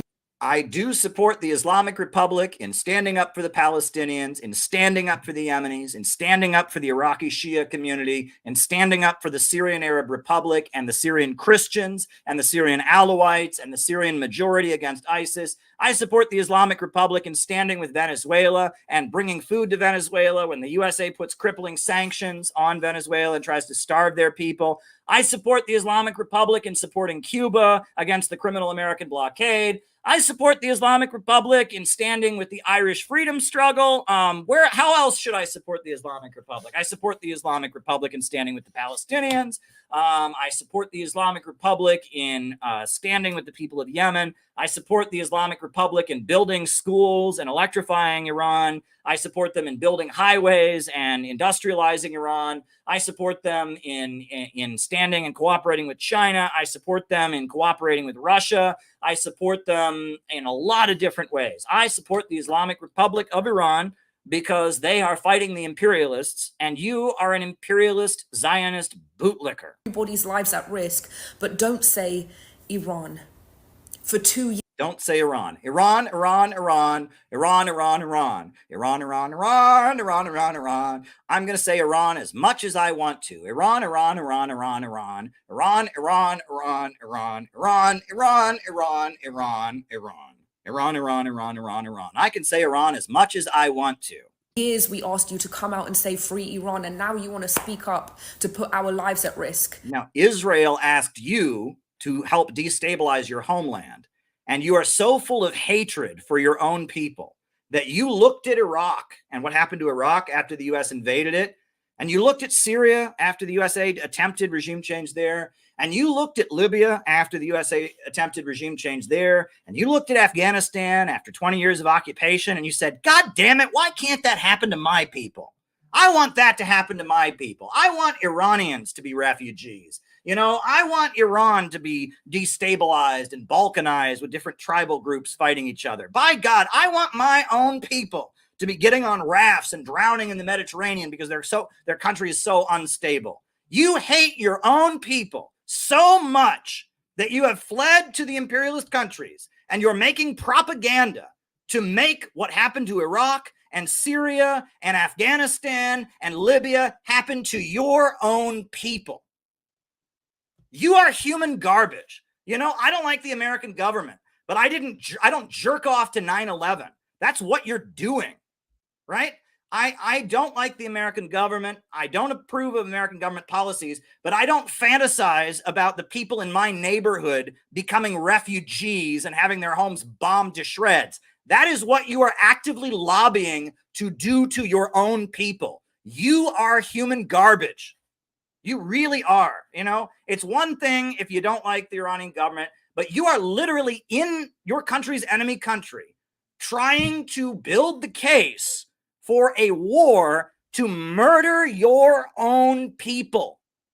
People who have the same ethnicity as you, people who grew up speaking the same language as you, because you don't agree with their religion, because you don't agree with their politics, you want millions of your own people to die, and you are collaborating and spreading propaganda for Israel.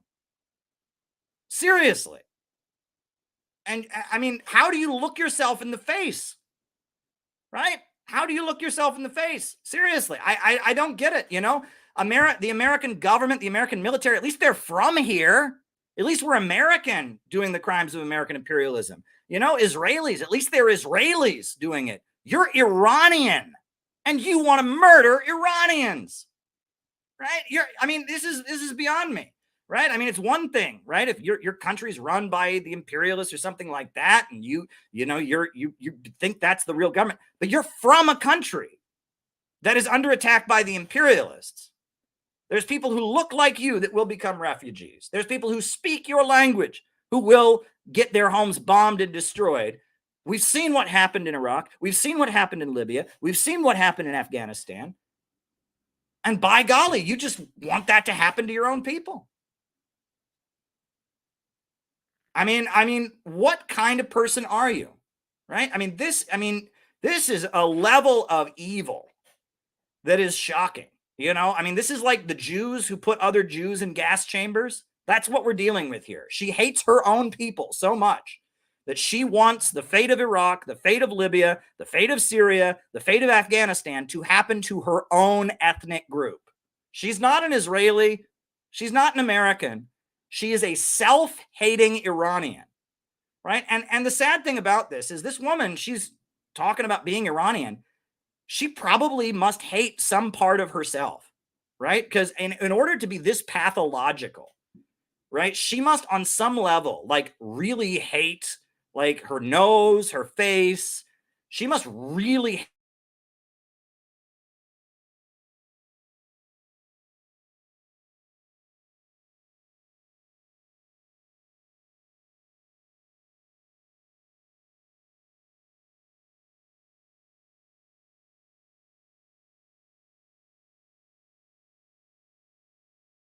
right? The Miami Cuba crowd, they're the exact same way. The all over the world, we have them here in America.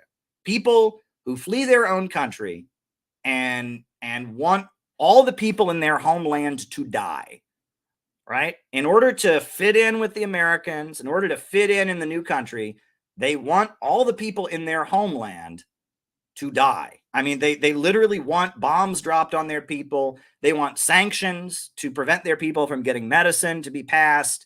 They hate their own people so much. And say, go to war, Iran. You are no friend to the Iranian people for that. No, you're no friend to the Iranian people because you're making propaganda for their enemies and reinforcing the lies of Israel and the lies of American imperialism. So there you go. All right, everybody. It's one of those nights. But hey, I'm glad you're all here. So let's do the roll call. Names and locations. I'll call you all out as I see you. Names and locations. Who is with us tonight? Names and locations. Who's with us tonight? Who's with us? We'll do the roll call, then I'll start answering questions. All right, we got Sina MD. Welcome, Sina. Maryland or Sina, Maryland. Brooklyn, Utica, New York. Auckland, New Zealand. Rupert Fellows in England. Bob in Troy, New York. Joe from Boston. Long Island, New York. We got Seneca, South Carolina. We got Jonathan Y from North Carolina. Alex in Brazil. We got Northern Virginia. We got Balthazar in Oakland. Mohsen from Iran. Suni from Florida. Ali from Ireland. Upper Peninsula of Michigan. Terry Barnes. Blessing from Florida. We got, that's, yeah, basically. We got Robert from the United Kingdom. We got Patrick in Maine. Mariah in North Carolina. Feel free to disagree with me. I'm a woman of color. I will. We will disagree, Mariah. I will find something that I disagree with you about, and we will disagree. We will agree to disagree, as they say. We got Ali from Iran, Denver, Colorado, Jenny in Cincinnati. We got Barry in Utah, Kenya, Sabir from Kenya. I thought your name was Kenny there for a second. Misread it. I apologize. We got Seb from Cardiff, Patch in Arizona. We got Mohsen from Colorado. We got Yada Yusril. Welcome, Yada. We got Al Sydney in Australia. We got Ishmael from Los Angeles. We got St. Joseph in Missouri, or St. Joseph, Missouri. We got Clayton from Arkansas, Nadir in Melbourne, Towie from Sweden, JT24 in Mississippi, Demetris from Cyprus. Welcome, everybody. Names and locations. Folks, I don't know if you know, last night I did a great interview with Congresswoman Cynthia McKinney, political science professor, and Congresswoman Briggy in Pennsylvania, Chris in Salt Lake City. It was a great conversation. I did it at like 2 a.m. last night because time changes, but it was a great conversation. Hope you get a chance to watch it. It was tremendous. Bill Brett in Seattle.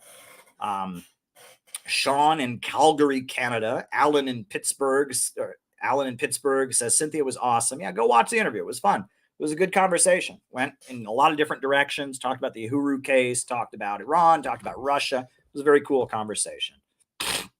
Names and locations. Zach in Minneapolis. Welcome, Zach. Savannah, Georgia. Dave, DW. All right. Okay. All right, folks. At this time, I'm going to let you know, I don't see any Rumble rants, but we do have 5 super chats. That super chats are not just a way to get me to talk about stuff in the second half of my remarks. It's also a way to support this YouTube channel. I live in New York City. I have to live here for my job, and my rent is too damn high. You do not want to know what the rent on my 2-bedroom apartment in Brooklyn is. It's too damn high. And I have, in order to, have an extra room, an extra bedroom, so I can use this to do my work, to have a home studio, because I work from home at this point. I have to have 2 bedrooms, and it's pretty expensive. So, if you send a super chat, that helps me pay my bills. It helps me take care of business. It makes my life easier. It's a way of supporting this channel and enabling me to stream so frequently, because I'm on here quite a bit. So if you can send a super chat, that would be greatly appreciated as a way of supporting the channel. Also, that is separate from Center for Political Innovation money, right? The CPI has separate bank accounts. Other people handle those bank accounts. I have no access to those funds. If you donate to CPI, great. We do appreciate it. But those funds are used for CPI stuff. I have no access. I don't get a salary from CPI. I'm not paid to do CPI. We have no paid employees at this time.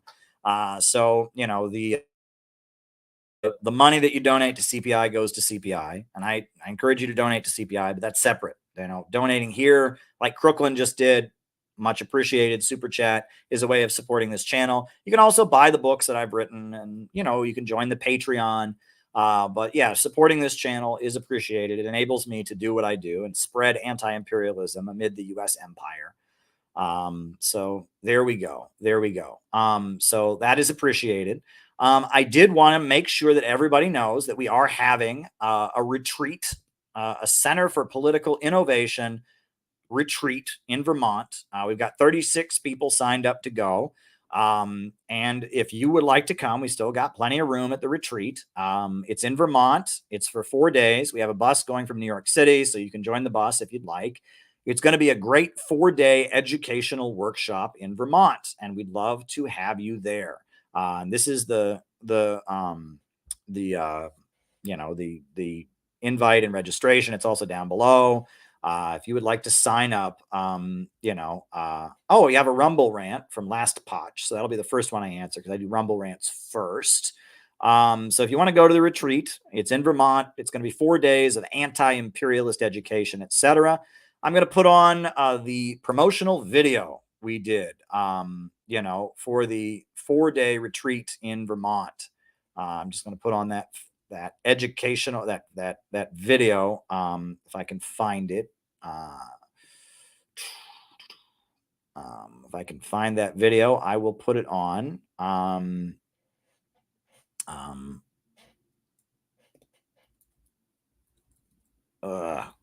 Where is it?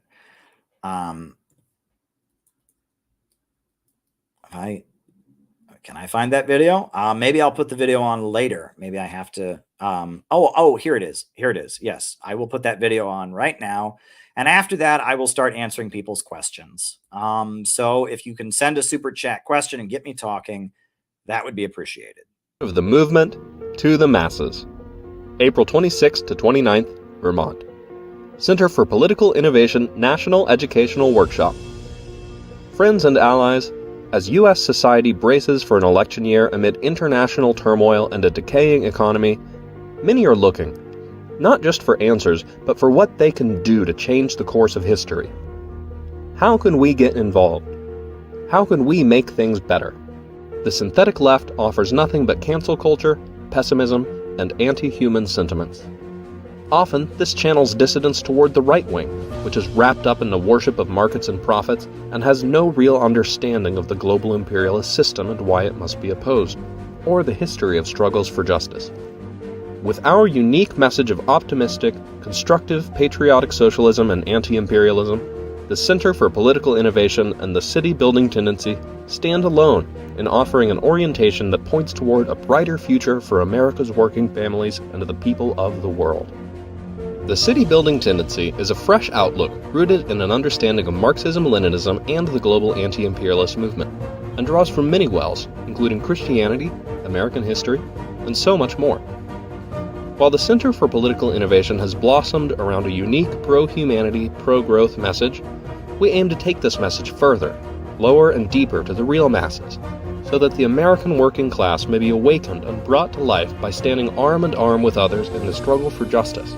If you are a member of the Center for Political Innovation, a longtime friend or ally, or someone new who is exploring these ideas and concepts, we invite you to join us this spring. The Center for Political Innovation will host a 4-day national educational workshop at a beautiful facility in Vermont. The event will not only include political classes, but also group bonding activities, a talent show, music, arts and crafts, and other relaxing and stress-free activities. Attendees will get to know each other, share their experiences, and develop real bonds of comradeship. Many have been inspired by the book We Are City Builders, the Center for Political Innovation Educational Manual. This book has been utilized to lead discussion groups and has also laid the foundation for the series of classes known as the Saxton Lectures, which CPI members around the country have been trained to give as a way of teaching the basics of anti-imperialism, socialism, and the city building tendency. We are excited to announce that at the upcoming retreat, a completely new textbook, a second volume intended to complement the educational manual, will be available and presented to all attendees when they check in. This new textbook will focus on the history of socialist and anti-imperialist organizing in America, the divisions in the ruling class, and give perspective toward building a base of support for our message among the broader population. If you attend, you will be the first to sit through and participate in the discussions during the inauguration of a second level of model classes, much like the Saxton Lectures, that members will replicate in the process of building the organization. It will be very exciting to learn and engage together with all of this completely new material. We want to maximize attendance and not turn anyone away who is interested in the message. But from those who are able, we do request a $200 donation if possible to cover the food and other expenses for the 4 days of activities. For those who register, expect a follow-up call with CPI leadership to confirm questions you may have. You may also leave questions, additional details, or comments in the registration form. Please consider bringing a friend, family member, coworker, or classmate who may be completely new to these ideas. We envision this workshop as being part of the process of CPI becoming better aligned with our organizational vision to the masses. Subsequently, new attendees and guests of friends and members are encouraged and welcomed and will be given priority throughout the 4 days of activities and classes. We look forward to seeing you in Vermont. Best wishes, the Center for Political Innovation. Alrighty.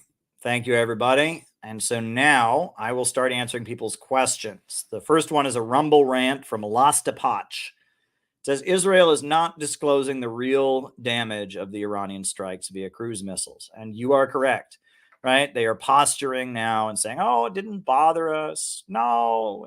And I talked about in my opening remarks about how phony that is. They've been telling us for years they're in so much danger from Iran. And now that Iran is put into a situation where they really have no choice, they have to respond. At that point, then Iran does respond. And then they go, oh, it didn't bother us at all. They were lying to us all this time that Israel was under so much danger, et cetera. They were lying. They were just lying. So there you go. There you go. On a previous broadcast, you said Tunisia signed the Abraham Accords. I think you meant Morocco. Yes, that is correct. Right. You are correct. I apologize. That was a mistake. You can't be on here and talk for hours and hours and hours every night like I do without occasionally getting something wrong. And I'm not above admitting that every so often there's something wrong. Right. And you're right. Morocco. Yeah. So there you go. You are correct. Yeah. Point made, point taken. And I'm not above that. Are there things that I used to think that I no longer think? Yes. Are there times that I've gotten a fact wrong here? Sure. And we're not above admitting that here. The problem with social media, and I'll just throw this out there because, great. Thanks for pointing that out, but the problem with social media, and this is a really big problem with social media, is that part of cancel culture is no one is ever allowed to admit a mistake, right? I mean, if you wanted to, I hope that there's no one watching who's this stupid, but social media is full of very, very, very stupid people. If they wanted to, they could clip that and go like, oh my God, Caleb admitted he doesn't know shit about, and that's how social media is. No one can get up and just go, you know what? I used to think blank and now I think blank. Right. And I have seen cancel culture campaigns against people that are so wrong. But what keeps them going is none of the people doing it can just do a double take and go, oh, maybe I shouldn't be doing this. There was a young man who was a leftist, young communist, right? And he learned about how I saw this. This was a few years ago. You can't make this up. And he made a map of, he heard about the plurinational state of Bolivia, right? That's what the government of Bolivia is called, the plurinational state of Bolivia. So he had the idea as a leftist, as a man of color, he's not even a white dude, that he would design the plurinational socialist republic of Canada, right? Because it was the plurinational state of Bolivia, because they have First Nations, indigenous people in Canada. So he made a flag, and he's talking about giving indigenous people right to their territory. He's understanding the national question from a Marxist perspective, kind of like Stalin's theory of the Black Belt. He talks about the plurinational state of Canada, right? The plurinational socialist state of Canada. And some doofus on the internet decided that National Socialist meant he was a Nazi, even though he said plurinational, meaning it's not one nation, right? Meaning multinational. But because plurinational socialist state of Canada, and all these people from the Communist Party of Canada started just tweeting out accounts, hundreds of tweets, hundreds of shares. Oh my God, look at this Nazi. He wants to build a national socialist government in Canada. And he was very obviously not doing that. But all these people on social media never admit they're wrong about anything. Because if you admit you're wrong, well, then you're just asking for it. You can't apologize on social media. You can't admit you're wrong on social media, right? And it's toxic. It's absolutely toxic, right? And that's the thing. Like he just said to me, hey, Caleb, last night you said Tunisia, you meant Morocco. You're right.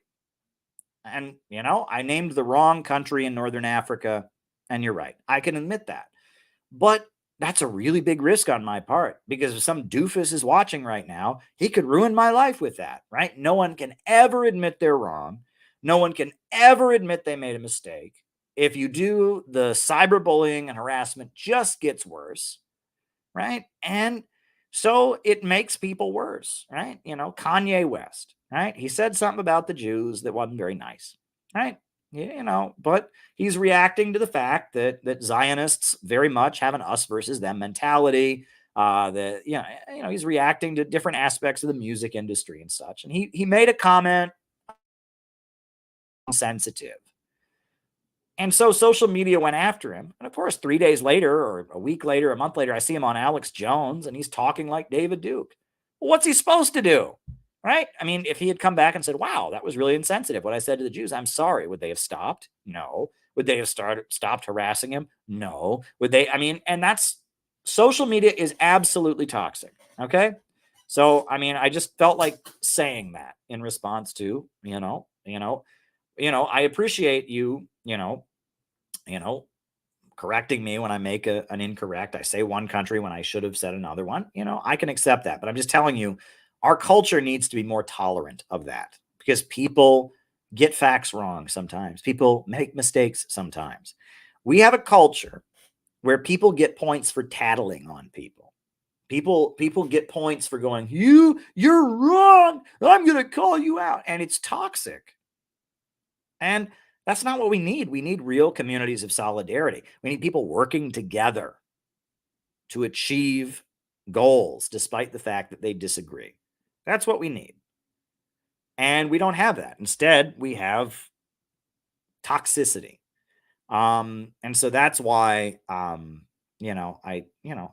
say that was my response there, Okay, Caleb, did you know any good sources to learn more about the conflict in the Northeastern Democratic Republic of the Congo, spurred on by the incursion of US-backed Rwandan proxies? Now, my knowledge of Africa tends to be related to Southern Africa. I know a lot about Angola. I know a lot about Zimbabwe. I know a lot about South Africa and Namibia and Mozambique. I do not know a lot about Central Africa.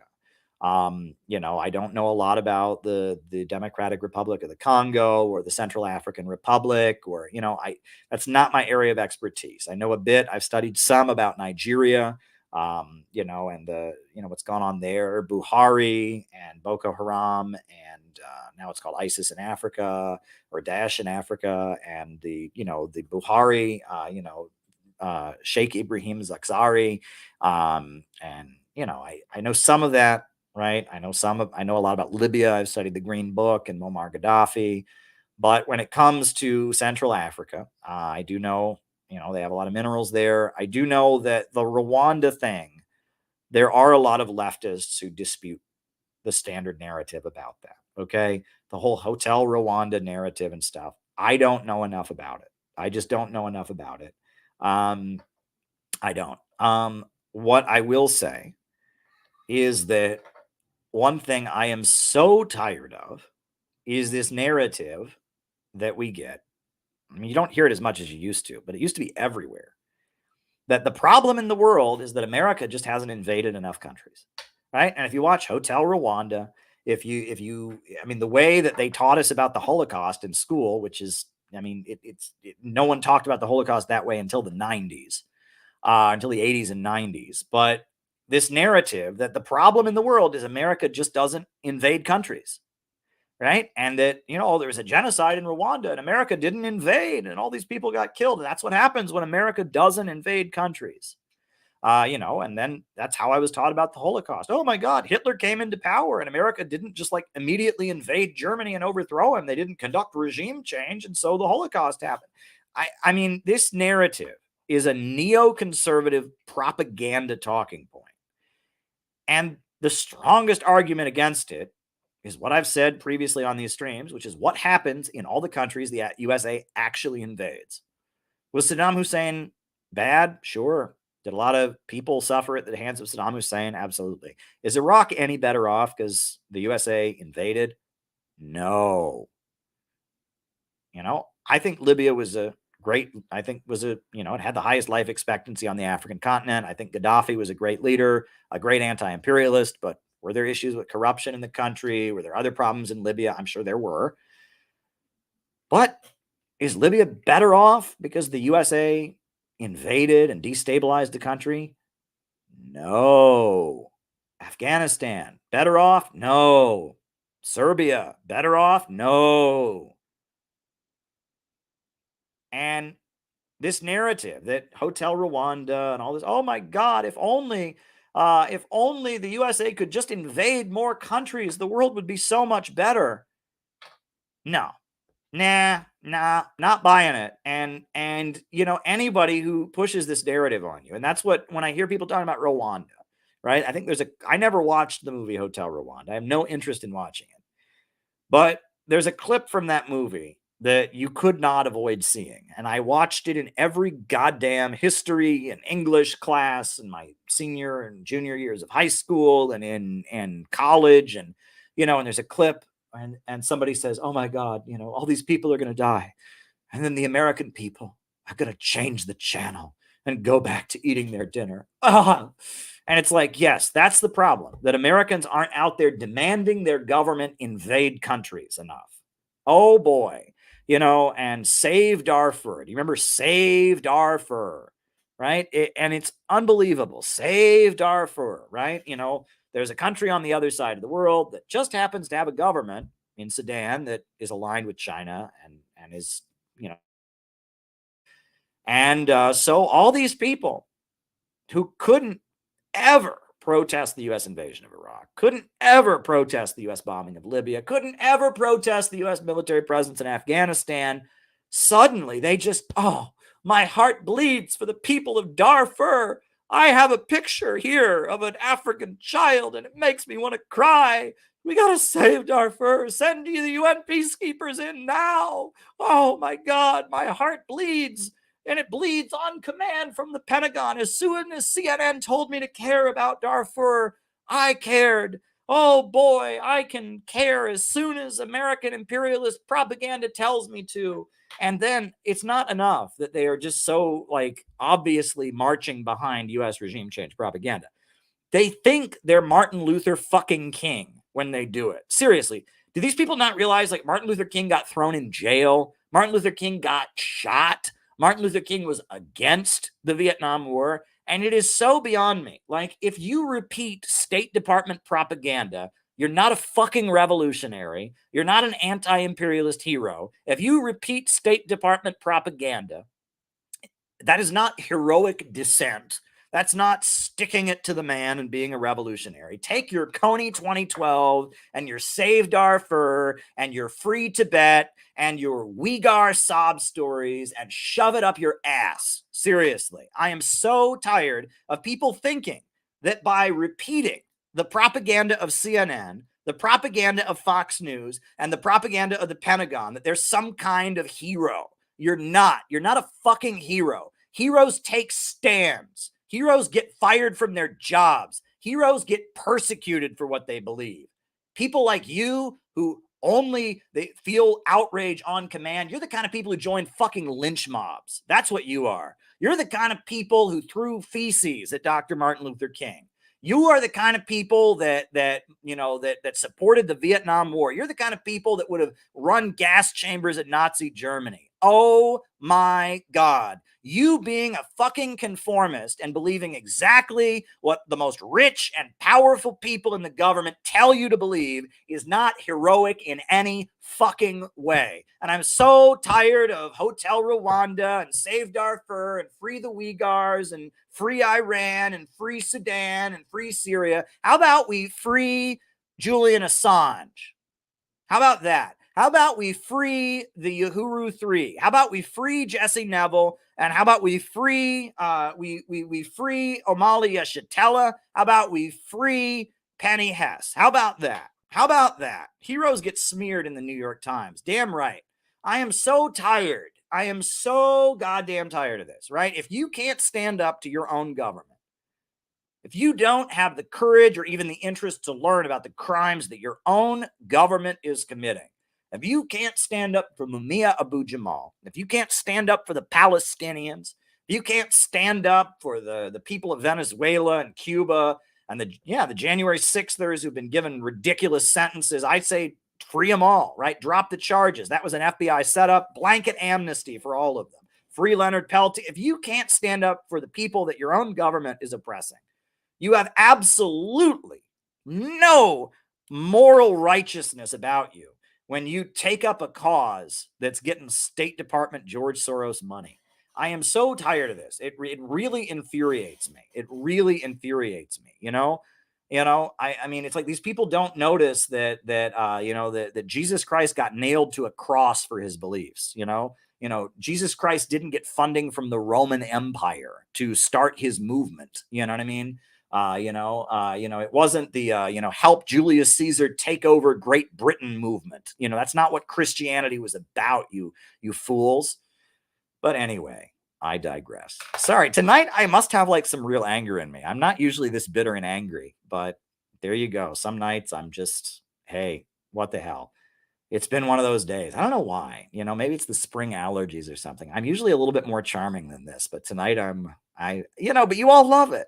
Like, that's the weird thing. You all love it, right? Maybe I'm helping you get through your day. Maybe my ranting and raving. Barry loves it. Barry loves it. Barry loves it when I rant and rave and get mad and cuss and so there you go. There you go. The big mean Iranian government isn't being diverse enough in choosing targets. No children, no hospitals, no reporters, only military bases. Yeah, exactly. Right. What is wrong with them? They need to diversify. I mean, yeah, exactly. I mean, it's, there you go. Right. Yeah. I mean, yeah. You said it, John. I mean, there's not much more I can say. Didn't Israel train death squads in Argentina? That's interesting. I know that that Ariel Sharon was involved in death squads in Nicaragua. I do know that. That is true. That Ariel Sharon was like selling weapons to the Contras or something like that. That Ariel Sharon was involved in CIA stuff like that. But I'm not aware. I mean, it's possible. I don't know the details on that. Argentina did have some very brutal military dictatorships in the 80s that murdered communists and murdered student activists and were pretty vicious. There were times where the military in Argentina overthrew the elected government and murdered a lot of people. But Argentina also has a history of kind of, Peronism, is kind of populist and nationalistic. I don't think Argentina was ever a fully socialist country, but I think Juan Perón did a lot of very good things and had a very, very anti-imperialist streak. And I think that there's a lot we can learn from Peronismo, and I don't think Juan Perón was a fascist. I'll tell you a story. The first World Youth Festival I ever went to, 2013, I'm in Quito, Ecuador. And, there was a literature table. All these communist groups from around the world, especially South America, because it was in Ecuador, are in at this World Youth Festival. And so I see a poster, right? And it's got Hugo Chavez and Juan Perón holding hands. Like, it's like a painting. Obviously they never met. It's, different times in history, but it's a painting. And so I went up, and this is a group, the Young Peronists of Argentina. And I said to them, wasn't Juan Perón a fascist? right? I'm saying this in English, and the guy speaks English. He looks at me, he says, no, Juan Perón was the most true communist who ever lived. And I was like, damn, okay, right? And I looked into Juan Perón. He was definitely a Bonapartist figure. There were times he was aligned with the Soviet Union. He was aligned with Cuba and China and countries like that. There were other times he wasn't. He was kind of all over the place, but at the time of Che Guevara's death, he was more supportive of Che Guevara than the communists were. The communists thought Che Guevara was a left adventurist. They thought he was dangerous and left adventurous, but Juan Perón said that Che Guevara, gave birth to the Argentine spirit. And this is why I tell people, and we got our new textbook that's coming out. It'll be out in a few days. It's going to be the new textbook that we debut at our Vermont retreat. We got to not be dogmatists, right? I'm not interested in trying to be a pure Marxist-Leninist and going around calling everyone else a revisionist. I'm not a pure Marxist-Leninist. I believe in God. That's not Marxist materialism, but I know that God exists. I can't prove it to you, and I'm not, it's not my job to prove it to you, but that's not pure Marxism. God exists. I think that Iran is not a capitalist country. They call their system not capitalism, but Islam. It's a largely state-run economy. It's aligned with all the communist countries of the world. They don't believe in Marxism. They're Muslims, and I respect their right to maintain that they are neither capitalist nor socialist, but Islamic. But I look at their economic foundations, and I say the economy of Iran, based on anti-imperialism, functions the same way as the Russian, Chinese, Venezuelan, Cuban economy functions. So I don't think Iran is a capitalist country, and I don't think Iran is part of the capitalist world. I think it's a revolutionary anti-imperialist country that has a planned economy, and that's what socialism is, and that may not be what socialism means to the Iranians, and that may not be what socialism means to, the Chinese or the Cubans. But my understanding of Marxism-Leninism is that when you seize control of your country in an anti-colonial revolution, and the banks, factories, and the industries and the centers of economic power are organized to serve public good and not profits, and you centrally plan the economy in order to eradicate poverty, that's socialism. So in my understanding of what socialism is, I'd say Iran fits it. Now, a lot of Iranians say we are absolutely not socialist. And they have the right to say that, but they say they're not capitalist either. They say it's not capitalism, but Islam. Okay, fine. It's not my job to go around pointing at people and telling them what they are. But I look at Iran today and I don't see capitalism. I see an anti-imperialist country with a centrally planned economy that has raised its people up out of poverty. And that's what socialism means to me. But I know that a lot of pure Marxist-Leninists say, Caleb, you're wrong about that. Iran is a bourgeois nationalist regime, or it's a middle-class Bonapartist anti-imperialist regime, or it's a national democratic revolution in which the working class was essential, so the nationalist bourgeoisie had to... Okay, maybe you're more of a pure Marxist-Leninist when you say that, but I'm telling you that in my understanding of reality, what socialism is in China and in Venezuela and in Cuba and in Nicaragua and in Vietnam and in North Korea is what Iran is. Not in its ideology, but in its economic foundations. That's what Iran is. And what I think is very interesting, there was a guy I talked to, or a woman, I guess, that I talked to the other day, somebody I had talked to years ago. And I actually remembered a conversation we had years ago. This person at the time we spoke was a Trotskyist, right? And they said to me, that Caleb, in all the countries where communists come to power, they nationalize the economy. They centrally plan the economy. They drive out the imperialists, and they industrialize the country with state central planning. And he says, and what the communists did in the Soviet Union, what the communists did in China, what the Baathists did in Iraq and Syria, what the Islamic Republic did in Iran, what the Sandinistas did in Nicaragua, it's not all that different. It's pretty much the same thing. I said, you're right. And I feel like the only honest position you can take is you can say what some Trotskyites say, which is that none of them are socialist. Right? And that's, some Trotskyites say socialism is this pure worker democracy, whatever. Okay, well, at least you're consistent. None of those countries are socialist. None of them are socialist. That's what I say. But I feel like this mix and match position. Libya, not socialist. Cuba, socialist, right? Vietnam, socialist. Iraq, not socialist. I can't do that. Right? I'm sorry. As somebody who thinks that words are not defining reality, it's about the nature of how the economy functions. Capitalism isn't capitalism because our leaders espouse capitalist ideology, because they call it capitalism. Capitalism is capitalism because our economy functions on the basis of profits in command, preliminary transformation into capital. And I look at countries that don't have that have broken out of imperialism. I mean, that looks to me like socialism. So, but I'm open to this, right? And so but that's not pure Marxism Leninism. Standard Marxism Leninism says if you have a ruling party that calls itself a Marxist Leninist party, that's socialism. That's the dictatorship of the proletariat.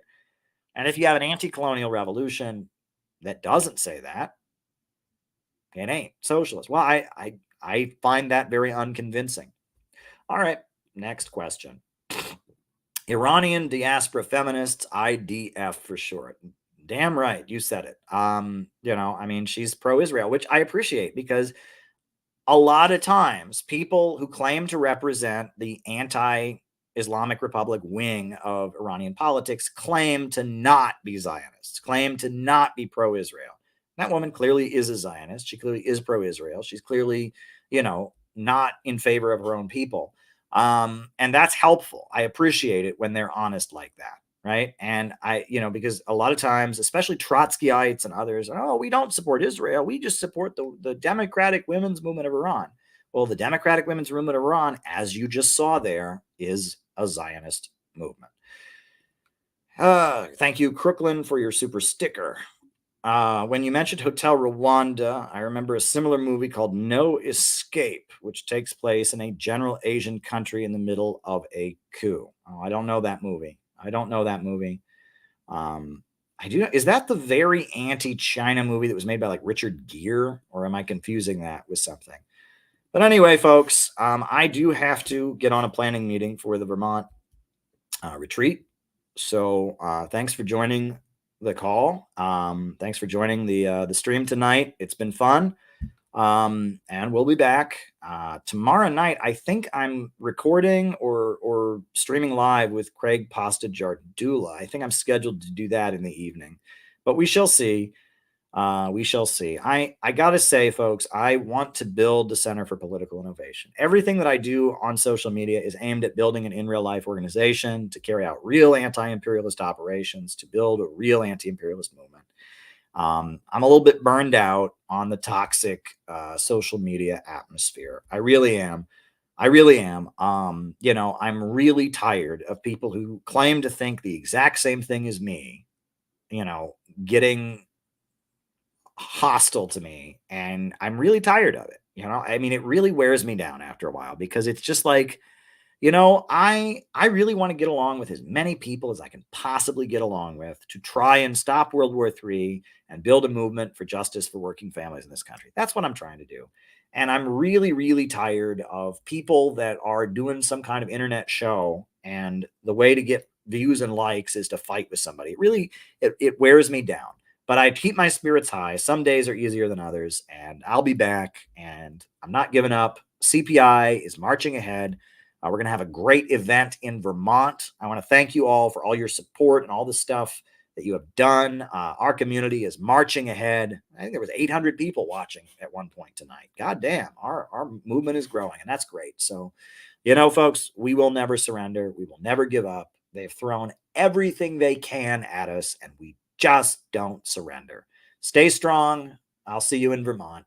Talk to you soon. New upsurge in the struggle against U.S. imperialism is now emerging throughout the world.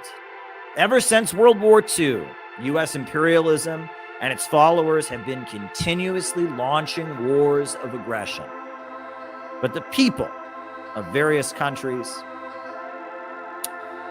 have been continuously waging revolutionary wars to defeat their aggression.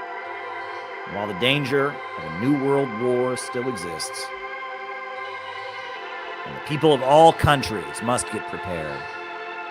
Revolution is the main trend in the world today.